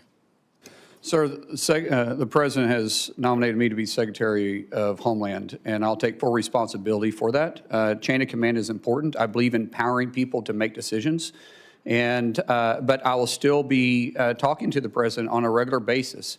And any policy that is within my realm of authority that you guys give us, if the President wants us to look at it, we'll look at it, because I serve at his discretion. Yeah. One thing I don't know if it's been mentioned here, you probably would be the only second Native American in the history of the country to be a cabinet member, which I appreciate. And you know that I also do a lot of work with our Native American communities, the 22 federally recognized tribes in Arizona. And the one concern I also have is that when it comes to building some of these installations on the border, there has been very, very little to no tribal consultation, especially with some of our border tribes, the Totowa O'odham Nation, where we are building walls in areas that doesn't have much like ESL. So I have problems with the English once in a while too. There's a border wall that is going through tribal land that is in very sacred land that is not crossed and used significantly by human smugglers. It's important that DHS actually speak to these communities. They actually have programs that they do where they actually are working with DHS and local law enforcement to stop illegal smuggling, called Shadow Wolf program that DHS supports. But this last administration in DHS did not talk to them whatsoever. did not talk about, did not even give the vague idea of tribal consultation, and now they're just building into some areas that has, unfortunately, some burials of some of their, the people from their tribe. And so I think it's important that we reestablish tribal sovereignty, and I hope because of your background, you'll understand and appreciate that. I respect tribal sovereignty, and there's a lot of technology. Now, we do have a job to secure the border, but we will work with tribal nations because there's other ways to have a physical barrier where you can have technology there too. And I don't think anybody would complain about that, but yes, you know my background. We have worked on tribal issues a lot, and I appreciate your passion. And I have a lot of good friends in Arizona with tribes that have that we've been on have good relationships with. And these tribal nations would absolutely work with you as long as they felt that there was the respect and also respect for the land, because we have a history of that. And, Mr. Chairman, I'm up. I can. We're going to come back around if you have a question. Thank you. Senator Hawley. Thank you, Mr. Chairman. Senator Mullin, welcome to the committee. I see you have some supporters with you today. Chairman Smith, good to see you. My friend Sean O'Brien is here. I want the record to reflect that my money was always on O'Brien. I just want that noted. I want it noted for the record. Senator Mullin, let me ask you this. In your own words, could you tell us just in capsule form, what is it that DHS, what's the mission of DHS as you understand it, as you would put it, as you would explain it? Quite simply, it's simple: to protect the homeland. Very good. To protect the homeland. Okay, let me ask you this. 10 days ago, there was a shooting at Old Dominion University that left one person dead, 2 people critically injured. The gunman had potential terrorist ties. Is this a good time for the Department of Homeland Security to be shut down and unfunded? It's the worst time, and keep in mind, we just came up a 43-day shutdown, and this is the 3rd time in a year, and it's devastating to the morale of the men and women we have tasked to take care of all of us, all the homeland, regardless if it's a blue state or it's a red state. We have to look at it all the same, and they have that mission mindset, but they don't have the pay to follow it up. A few days before that, 2 individuals attempted to detonate bombs in New York City in a way that would cause mass civilian casualties. Both of those individuals have potential terrorist connections. In light of that, is it a good time for DHS to be shut down? Sir, I think with the current conditions, this is the worst time we could possibly do it. A few days before that, in Austin, Texas, 3 people were fatally shot outside of a bar there when a gunman opened fire in the early hours of a Sunday morning. That gunman also had potential terrorist ties, and yet DHS is shut down. Just a week ago, a gunman loaded his truck with incendiary devices and rammed it into the Temple Israel Synagogue outside Detroit, Michigan. As I'm sure you know, 40 law enforcement officers, 40, had to get emergency medical attention. It's a miracle. By the grace of God, nobody was killed except for the gunman. But 40 individuals had to get medical attention, and yet DHS is still shut down. Let me just ask you this. Law enforcement dangers. I think I've got a poster that'll go up behind me here. In the last year alone, we have seen an 8,000% increase in death threats to law enforcement, a 1,300% increase in assaults, a 124% increase in vehicular attacks using a vehicle, against a CBP law enforcement. Now, in light of this, is it a good time for DHS to be shut down? Sir, it's a horrible time. Let's talk about children. Let's talk about the dangers to children. The National Center for Missing and Exploited Children estimates that there are 20.5 million reports of suspected online and child exploitation. That includes almost 20 million reports of child pornography, 546,300 reports of online enticement of children for sexual acts, and 27,000 reports of child sex trafficking. Is it a good time for DHS to be shut down? No, sir. Let me ask you if you've seen this poster that I'm about to put behind me. Have you ever seen this before, Senator? I don't believe so. There's no reason you should have. I was introduced to this material by Tim Tebow, the Heisman Trophy winner, who now spends a lot of his time trying to help work with child victims of sex abuse. This poster reflects every individual IP address in the United States in about a 1-month period that was sharing, distributing, posting, or trading child sex abuse material or child pornography of some form. You want to guess how many points there are on that map? It makes me sick. I have no idea. 338,000. That's just a 1-month period. Now, can you see any blue dots on that map, Senator Mullin? Yes, sir. Yeah, there's very, you got better eyes than I do. I mean, there's like very few of them. I'd be surprised if anybody in the audience could see them. The blue dots are the number of investigations that are open. Look at the red dots, 338,000. Look at the blue dots, you can hardly see them. Why would that be? Because in the best of times, the Department of Homeland Security has only 10 HSI agents who are fully dedicated to doing this. It's all Congress has given you, 10. Right now, none of those are funded. Is this a good time for the Department of Homeland Security to be shut down? I think any parent can look at that and it makes you sick, especially with teenage daughters like myself. That's scary. We have to focus on this. It's very scary. That's exactly right. I'm glad to hear you say that. The Biden administration and your predecessor in this role, Alejandro Mayorkas, lost track of 450,000 children who were trafficked across our border over a 4-year period. 450,000 children. It's the biggest child trafficking ring that was set up under the last administration in the history of this country. The president has been doing a tremendous job. They found in the last year over 145,000 of them. That leaves almost 300,000 who are still missing. And yet, the Department of Homeland Security is unfunded and shut down. Let me just ask you again, does it seem like a good time for that? No, sir. Let's talk a little bit about the challenges that are being faced by people across the country who are facing natural disasters, as we have in my home state of Missouri. We had major tornadoes rip through Missouri last spring, all across the state, particularly concentrated in the eastern part of the state, the St. Louis area, southeast Missouri. We have thousands of people who are without power, who lost their homes, many who were injured. We have had much disaster aid approved by FEMA, but we're still waiting for some of that aid to get to us. And now FEMA is shut down. So I've got thousands of people in Missouri who are awaiting the aid that the president has approved, by the way, and that FEMA has approved, but that's in the process of coming to the state. I've got probably hundreds of people who are not able to go back to their homes and who are applying for individual assistance that hasn't yet been processed by FEMA. And now they're being told, well, sorry, there's nothing we can do because FEMA's shut down. Does this seem like a good time for DHS and FEMA to be shut down? No, sir. In any airport in the country right now, if you go and look, you will find hours, backups of 4 and 5 hours. You'll find TSA agents. You alluded to this earlier, Senator. Over 10% of TSA agents now are not able to come to the job. Why? Because they make on average $45,000 a year. They can't afford their rent.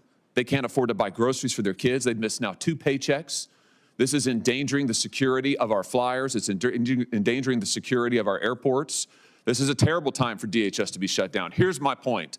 Whether we're talking about children who are missing, whether we're talking about the situation against our law enforcement officers, whether we're talking about the dangers to the homeland, we are involved in a major conflict overseas. This nation's homeland needs to be secured, and yet my friends across the aisle have shut down the Department of Homeland Security. They have defunded every agency we just talked about, and I just want to ask them, how long is it going to take? How long are these children going to have to wait in exploitation? How many more are going to have to go missing? How many TSA agents are going to be able to afford to put food on the table for their children? How long are the people of St. Louis and southeast Missouri going to have to wait to get back into their homes before we can finally have a vote to reopen the Department of Homeland Security? It is long past time. I welcome your nomination. You're going to be a terrific leader of Homeland Security. I can't wait to see you there. But it's time for this Congress to do its job and fund DHS and protect the homeland of the United States of America. Thank you, Mr. Chairman. All right, thanks, everybody. We are going to do another round of questions. I want to let anybody ask a question that wants to ask a question, but I really don't want to give everybody 7 more minutes. I want to kind of keep it to pressing questions. We'll start on the Republican side. Does somebody have a pressing question they didn't get to ask or would like to ask? I'll use back. Anybody else? Senator Ernst. Yes, thank you.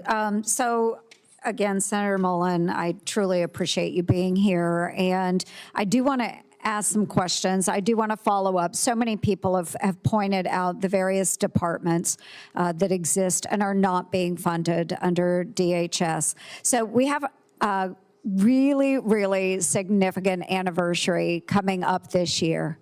So most people will think it's our nation's 250th. which is extraordinary.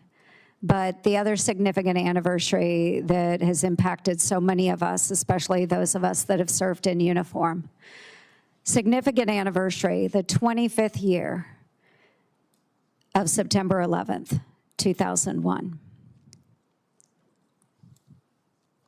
So right now, we are currently in our 32nd day of the Department of Homeland Security being shut down.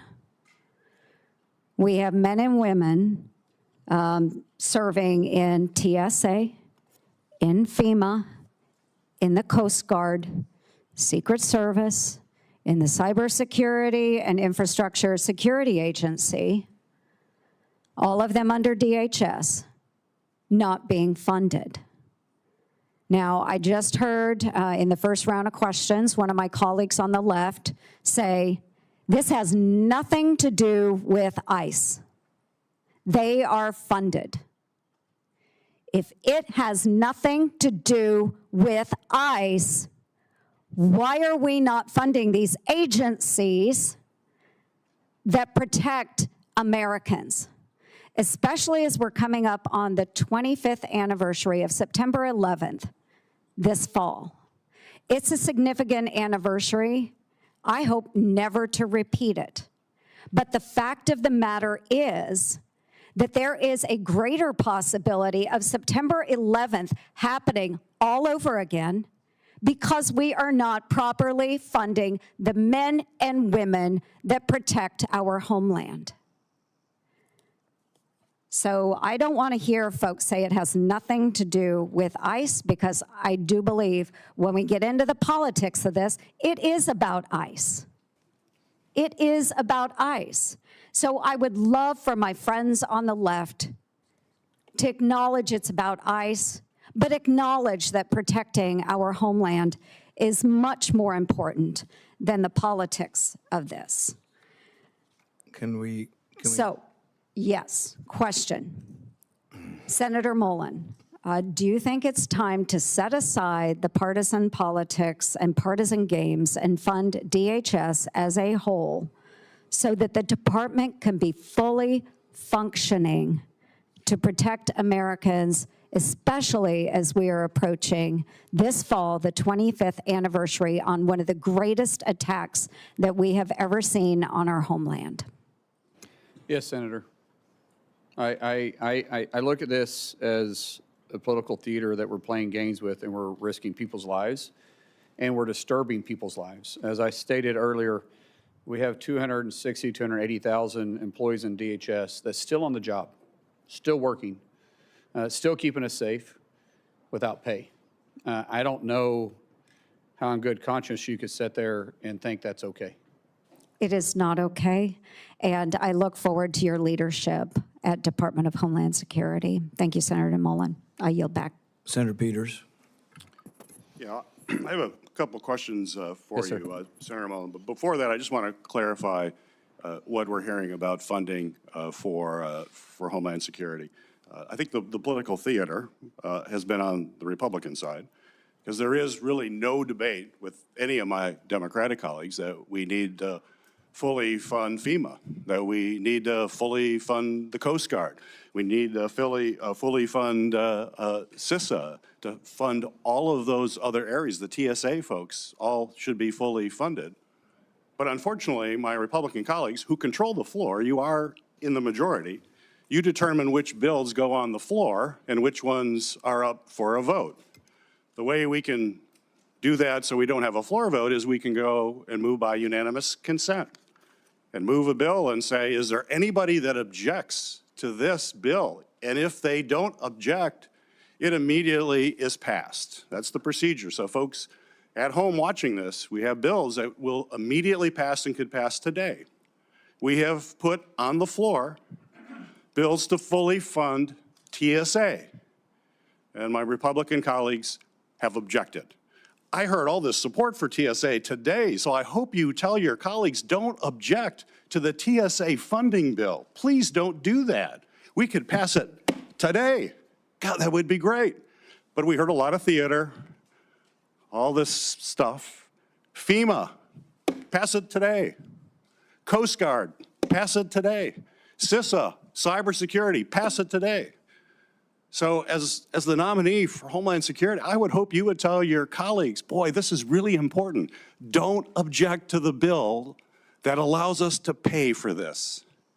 Now, granted, the CBP and ICE are not in there because we are around negotiating about making sure that there are guardrails in place so that local or that federal agents have to abide by the same rules as local police. You know, when I go home and I say that, everybody says, really? They don't have to do that now? I'm like, no. But Republicans are going to hold TSA hostage. They're going to hold Coast Guard hostage. They're going to hold FEMA, CISA. They're going to hold it all hostage because they don't want to give any ground on making sure we just have common sense guidelines. We have a solution for that. Pass the bills for all of these other agencies. Pass them. They can happen today. We've tried for the last 2 weeks, and my Republican colleagues object. Don't object anymore. And then let's focus on trying to come together. And I appreciate your comments about how we come together. Let's come together and figure out how we put common sense guidelines in place for federal agents that are operating in our communities. You've expressed an interest in doing that today, and I take you at your word for that. So let's do that. But let's not make TSA a hostage in this whole thing. Let's pass the bills. We can do it. So I heard it. I heard HSI funding from one of my colleagues here. I want to be clear, HSI is funded because both CBP and ICE are fully funded because of the big bill that passed last year. So that funding isn't even in jeopardy. What's in jeopardy, we can fix today. All the things that are not being funded, we can fund today. And every single Democrat is for it. There's only one Republican, it only takes one Republican to object, and apparently that keeps happening. I'd talk to that one Republican and say, stop objecting to this. If you truly all believe in that, stop objecting to it. HSI is getting money now because of the big bill. But what's the problem with HSI? And I agree with my colleague with child exploitation. I'm going to be at the top of the list when it comes to making sure we're doing as much as we can to stop that. But unfortunately, this administration has actually transferred all those HSI people to immigration enforcement. They're not even doing what they were supposed to be doing. So I would hope if you are confirmed, you will bring those folks back to their role that my colleague says is so important, which I agree with. But why did the administration send them off to immigration work then? Apparently, the administration doesn't think it's as important as my colleague. And I just want to wrap up here. Questions that we had related to your bio. And the biography is important. And it's important that we fully understand how you're presenting yourself. And if there are any ambiguities, we want to work that out. On March 11th, I sent you a letter asking for information about any activity related to any special assignment, which you talked about here today, that you have been involved in. There was no exception for official travel or any of that. We just asked any of these special assignments that you have talked about. You responded to the committee in that letter by saying my voluntary work included special assignments outside of DOD, was that I offered support and mentorship from a Christian perspective to both Afghans that supported our efforts and other personnel that served in war zones. You stated your special assignments occurred intermittently between 2006 and 11. My letter did not exclude official travel, and it also gave you explicit instructions in that letter for providing classified information, how we could do that, and do it in a way that protects that classified information. You didn't provide any of that. And today is the first time that I'm hearing about your classified activities from 2015 to 16. Quite frankly, as we've had these conversations, you have not been forthcoming with me or this committee. The story always seems to evolve, to kind of change. And as you know, candor, honesty, transparency are absolutely critical, particularly at this time to try to build trust as the Secretary of Homeland Security. So we have to clear this up. We feel pretty strongly we have to understand exactly what this is, especially with all your public comments that have raised a lot of questions. We've checked. The SCIF is available.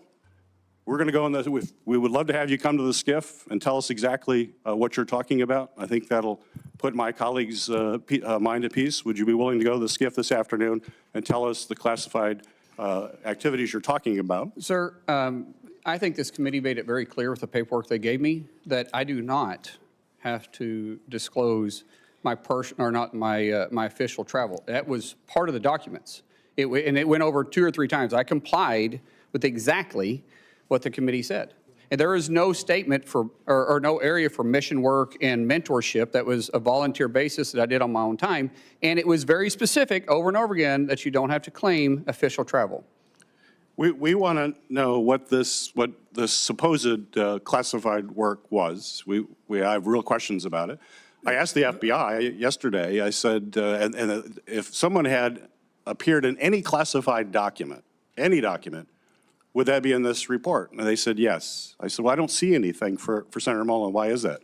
They said nothing showed up. We queried the Department of State, the Department of Defense, other intel folks. So you're in no classified document that the federal government has, according to the FBI, and yet you're telling me you did all this classified work. I don't understand how that recognizes. Sir, I didn't say all. I was very clear with what I said.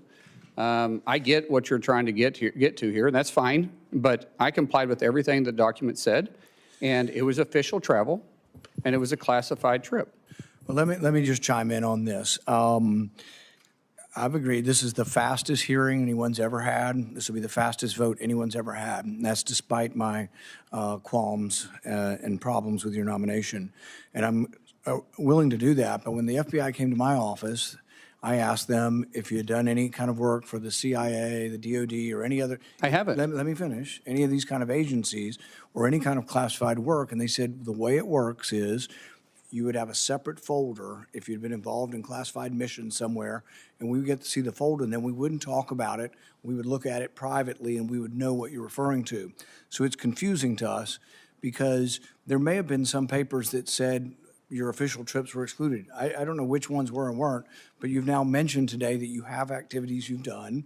And so I think it would be easy, and I'm still willing to have the vote tomorrow, but I can cancel the vote tomorrow. I'm still willing to have the vote, get this done, and get it over with. But I think that just to make clear, and it doesn't sound like it's a secret you're too concerned about divulging, if you would spend an hour and go to the SCIF or 30 minutes and just tell both the ranking member and the other, and it would be private and it won't be revealed, I think it would get this over with and we wouldn't have a complaint about going ahead with the vote tomorrow. I have no issue with that if you guys get cleared on it, because way my understanding was there was only 4 people read in it, and it was a special program inside the House. Just like I wasn't on Intel at the time, I'm not saying I was, but I have no issue with that at all. I would welcome being brought up. It was very unique, and that fun. would be on you. We're not going to try to figure out who the 4 people are and whether we can have approval to it. And I don't but if you're doing choose- something that important, Yes. really it probably ought to be revealed and discussed in a classified manner. Senator, or Chairman, it's not on me to. I don't have the authority to do that. This is why I said I was very clear. Sorry that I never talked specific dates or locations on this, and so I have zero issue with talking about it. But do it this afternoon. I don't have clearance to talk about this afternoon. I don't. It's So not me to release. This is a to release it. legislative program. This is a program that Congress assigned you to? Yes, this was within my official duties. Who assigned it to you? Sir, that's not for me to talk to you about on this. I'm sorry. This isn't a classified setting. I'm sorry. I'm not trying to be ugly. You know how classified situations work. Which agency classified it? It wasn't an agency. It was done here, well, in the House on the time. The House classified it. I'm assuming. I wasn't on Intel. We're just not really aware of how the House classifies things. I have no idea. I know every time we spoke about this, we had to go to the SCIF and visit about it. But I know there was a paper that I had to sign before it even started, and I may be wrong. There may be more than 4, but I know it was only me and 3 other people that ever discussed it. So secret that we can't know about it. I would think that there'd be some paperwork in the SCIF that they should show us saying this is so top secret and this was made classified. I have no problem. You're welcome to go to the House. This started in 2015. It ended in little late in 2016. I have nothing to hide on this. This is too easy. I would really enjoy sitting there and have a conversation with you because I don't want you to have a question my character on this. So that's very simple for me, but I can't make that authorization. You guys know that.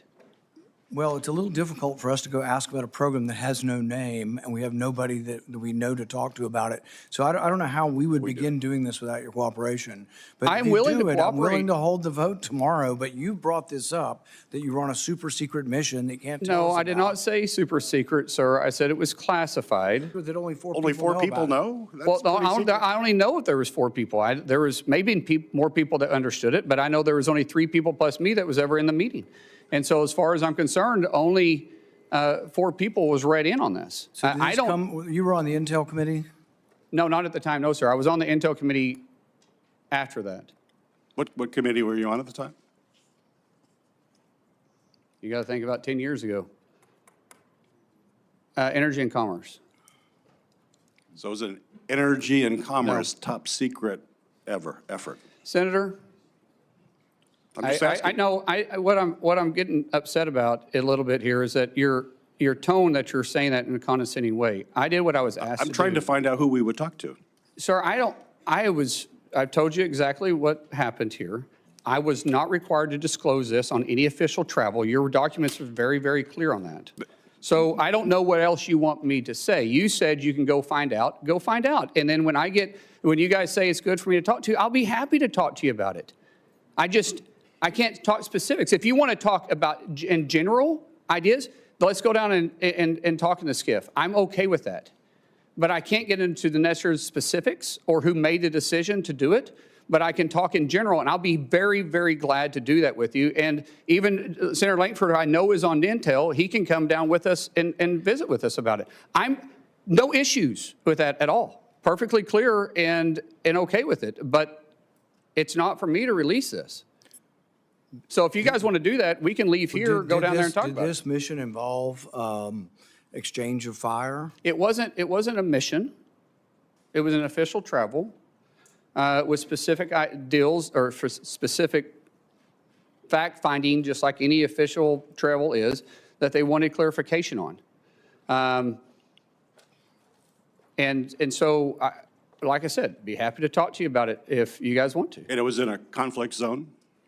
Sir, once again, I'm not talking about specific details or dates because we've revealed that this was a classified situation. Now I'm not going to talk about because anything I've talked about in the past wasn't referencing any of this, but I'm definitely not going to get into it now. It's talking about specific dates or details. We would have no way of exploring this unless you were willing to cooperate on who did. I don't know, Chairman, I don't know what else you said, what else you want me to do. I said I will go down there and talk about this with you in a SCIF, but I can't give the specific, all the specific There's no details. reason to think that somehow we're not qualified to look at classified information. And so the thing is we would There have to know. there is a lot of programs out there, Chairman, that you know is based on a need to know. Right. And maybe you can talk to Senator Langford about this too. Senator Langford, would you like to talk about? I'm glad to jump in. This feels, as my mom used to say, a mountain out of a molehill, where he is offered over and over and over again to say, let's get into a classified setting. I just left the worldwide threats hearing where I had to run over to be able to run back there. And meeting with all the folks there were several questions that I asked there that they gave me a partial answer and said, I'll give you the rest of this answer in a SCIF. And everybody goes, oh, okay, I get that. Because there are some things that are sources, methods, or actions that we're all keenly aware of on this. And I don't know what else he could say at this point other than let's get into SCIF and let's actually talk about this. Why don't we start with that initial meeting and see how that goes? Yeah, we'll have an initial meeting. That's what we asked for, Senator. Yeah. He said he couldn't do that because he wasn't authorized to. No, I did say that. I said I can't give you all the details to it because it's not for me to release it, but I can talk to you in general about it, but not in this setting. Yeah, and let's get the information out and be able to talk it through and be able to find out what this is. All of us have been in classified settings before. Let's try to get it done this afternoon so we can. I'm available right after this. So if we're, Senator or Chairman, if you want to, we can go leave from here and go straight there. Yeah, and let's try to get the hearing finished. So I really want to, let's try no more speeches back and forth on all the ICE stuff if we can. If you kind of just conclude that one, can I come back to you in a minute? Sure. All right. Senator Hassam, let's try to get off of funding ICE and stuff. Let's just try to stick to the nomination for now. I appreciate that, Mr. Chair. I do have to take a moment because during my first round of questions, I discussed the current impasse we find ourselves in over ICE reforms and DHS funding, and I didn't speak clearly, so I just do need to clarify my comments now. ICE already has significant funding right now for the president's budget bill, from the president's budget bill last summer, which provided the agency with several times more money than its annual budget and gave ICE broad discretion about how to use that money. That means that the partial shutdown that we have right now has nothing to do with whether ICE has the usual levels of funding it needs to operate, since the agency already has many times its annual budget. It's about, instead, the need for policy reforms to help ensure that ICE operates using the same kind of standards that state and local law enforcement in New Hampshire and around the country uphold every single day. Now, Senator Fetterman was right earlier when he pointed out that this shutdown is impacting other parts of DHS that handle cybersecurity and transportation security and other critical functions. We need to resolve it right now, and as Senator Peters just described, we have been pushing to do that in the ways that the minority can. We need to reach agreement on ICE policy reforms or by funding the rest of the department while we continue to negotiate on those reforms, something I strongly support, but unfortunately Republicans have blocked. The reforms to ICE are critical. DHS is supposed to be prioritizing the removal of dangerous and violent criminals. Instead, we've seen DHS agents assault and even kill American citizens while wearing masks, seeming without accountability. So now this is the question. Senator, if a masked ICE or other DHS agent kills an American citizen, should local law enforcement be allowed to investigate and hold that agent accountable? Unfortunately, local law enforcement isn't supposed to be investigating federal. That's what DOJ and FBI is for. Now, we will communicate with local law enforcement, but that's not their job. FBI, it's just the same thing if in most municipalities, if there's a fatality shooting, there's another agency that oversees them. And in this case, it'd be the FBI who is set up inside the DOJ to investigate those. So you've answered no, and your answer would make ICE unaccountable, and that endangers not just the rule of law, but also the security of all Americans. I wanted to get to one other question. During the past year, DHS leadership cut CISA's expert workforce by nearly a third. Meanwhile, adversaries and criminal syndicates are accelerating their cyber attacks against the United States. How do you plan to restore DHS's cybersecurity force and better secure our critical infrastructure from cyber attacks? Man, we've got to recruit the right people, but the best and brightest individuals in those areas. I know the University of Tulsa has a great program. But recruiting individuals that want to be there, that want to deliver the mission is vitally important, and so we will work to make sure that happens. So you agree we need to add people back into CISA and pursue this critical function, and they need to be nonpartisan experts with experience and commitment to the safety and security of our country, wherever that leads them. No one in the Homeland should be looking at this from a bipartisan perspective. Now, if you want me to talk about staffing numbers, I don't know what the mission requires, but we'll be staffed adequately if we can find the right people to staff our and to make sure that we're mission capable. Thank you, Mr. Chair. Out of respect for your desire to move things along, I will submit for the record a question on non-intrusive imaging at the border. It's supposed to be ready to do for every vehicle entering the United States, especially to detect fentanyl. And I'd like your answer on that and a couple of other questions as well, but I'll submit those for the record. Thank you. Without objection. Senator Langford. Thank you. We talked before about just trying to get information on time and such. In the transition that happened between the Biden administration and the Trump administration, data fell behind, and it fell really behind. It was one of my complaints that I had with Mayorkas that was sometimes 2 or 3 weeks late on releasing normal data information, just how many encounters were happening at the border, how many arrests, some of those things on it. Last year, it wasn't weeks late, it was months and months and months late on getting data out. DHS has a really good story to tell. There's a lot of good things that are happening there, but my concern is that social media and some of the examples are coming out to tell the story, and DHS is not able to actually tell the story. And quite frankly, we've asked DHS several times, hey, give us more information, more data on this. One of the things I'd love to know is just, you've been one of us. for a long time in this. You know the importance of oversight and what that means on this, to be able to get data to members of Congress and to the American people. And so quite frankly, we can see the story as well. So I'm not asking for a pledge because I already know your heart on that, but want to just be able to open that up on how we can actually get more data and information.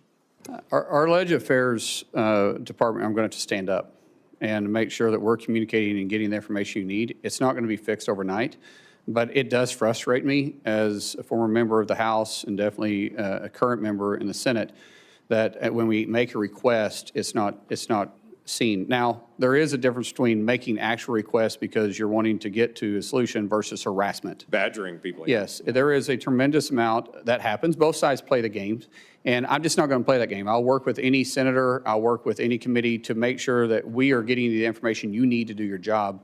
But just for harassment purposes, don't, please, I ask you, if you want me to do my job and do it right and be transparent with you, don't play games with me either, because, and if you have real concerns, like I said, everybody on this committee, and really for our colleagues for that matter, have my personal cell phone. That number, I have no intentions of changing it unless somebody leaks it.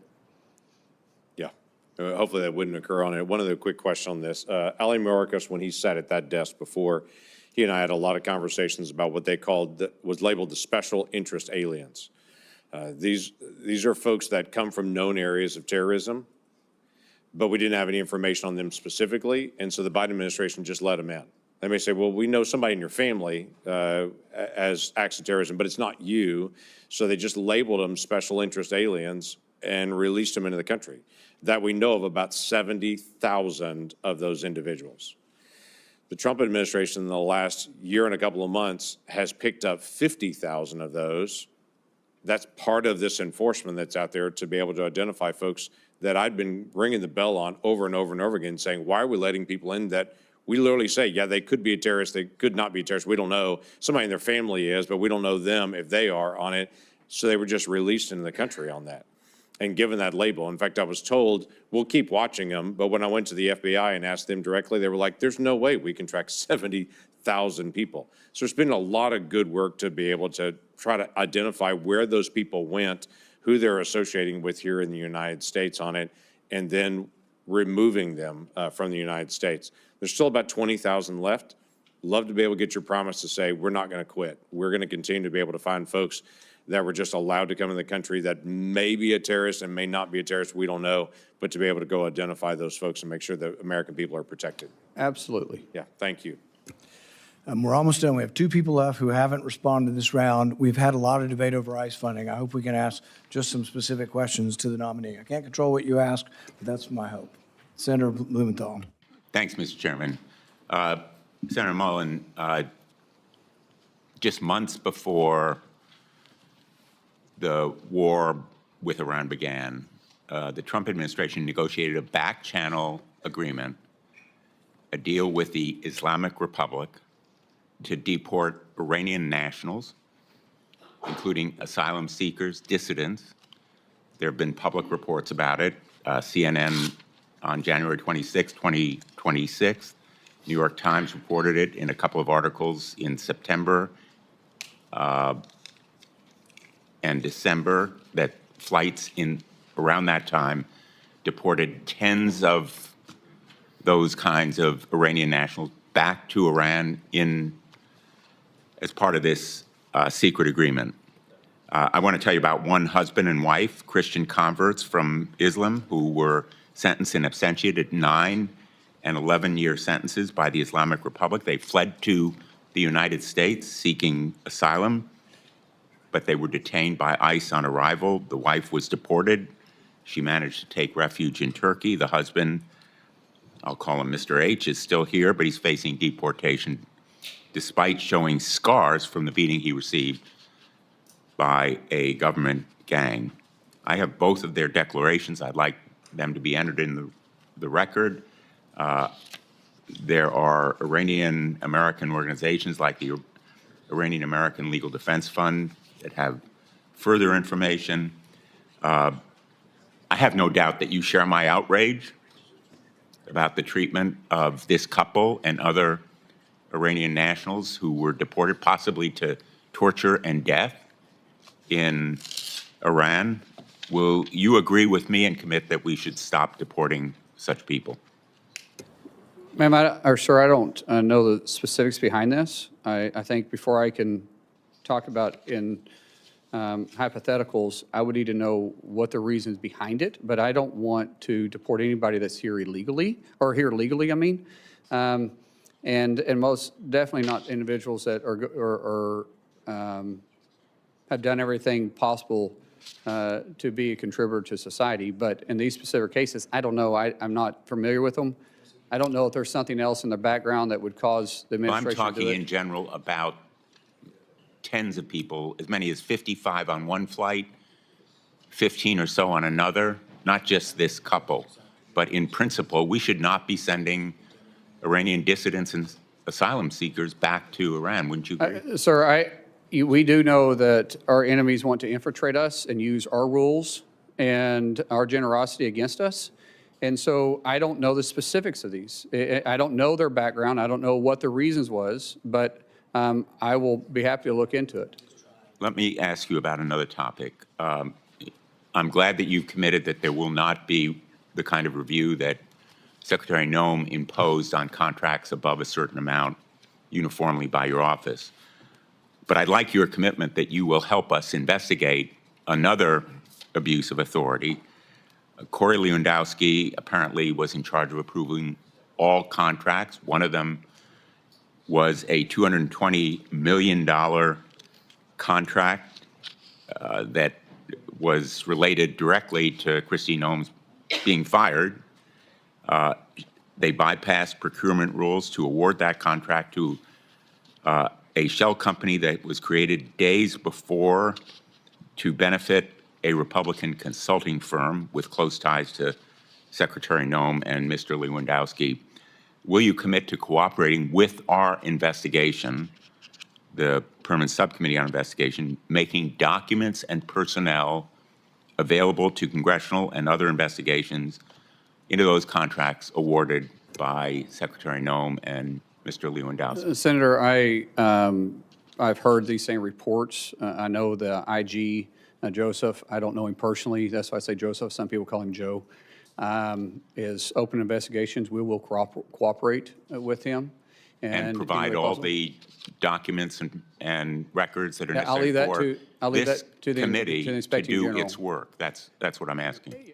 I'll do everything that's required of me by law, but the IG will be doing the investigation, and we'll let the IG, decide what documents he's going to share, and maybe you can bring that up with him. Well, in fact, Secretary Noem obstructed the investigations underway by the IG. In fact, in at least 10 investigations, they were the subject of a letter from the IG. Are you committing to immediately begin restoring the department's working relationship with the IG? If confirmed, absolutely. I will do everything required of me by law and the policies that you guys give me. There won't be any gray area with me.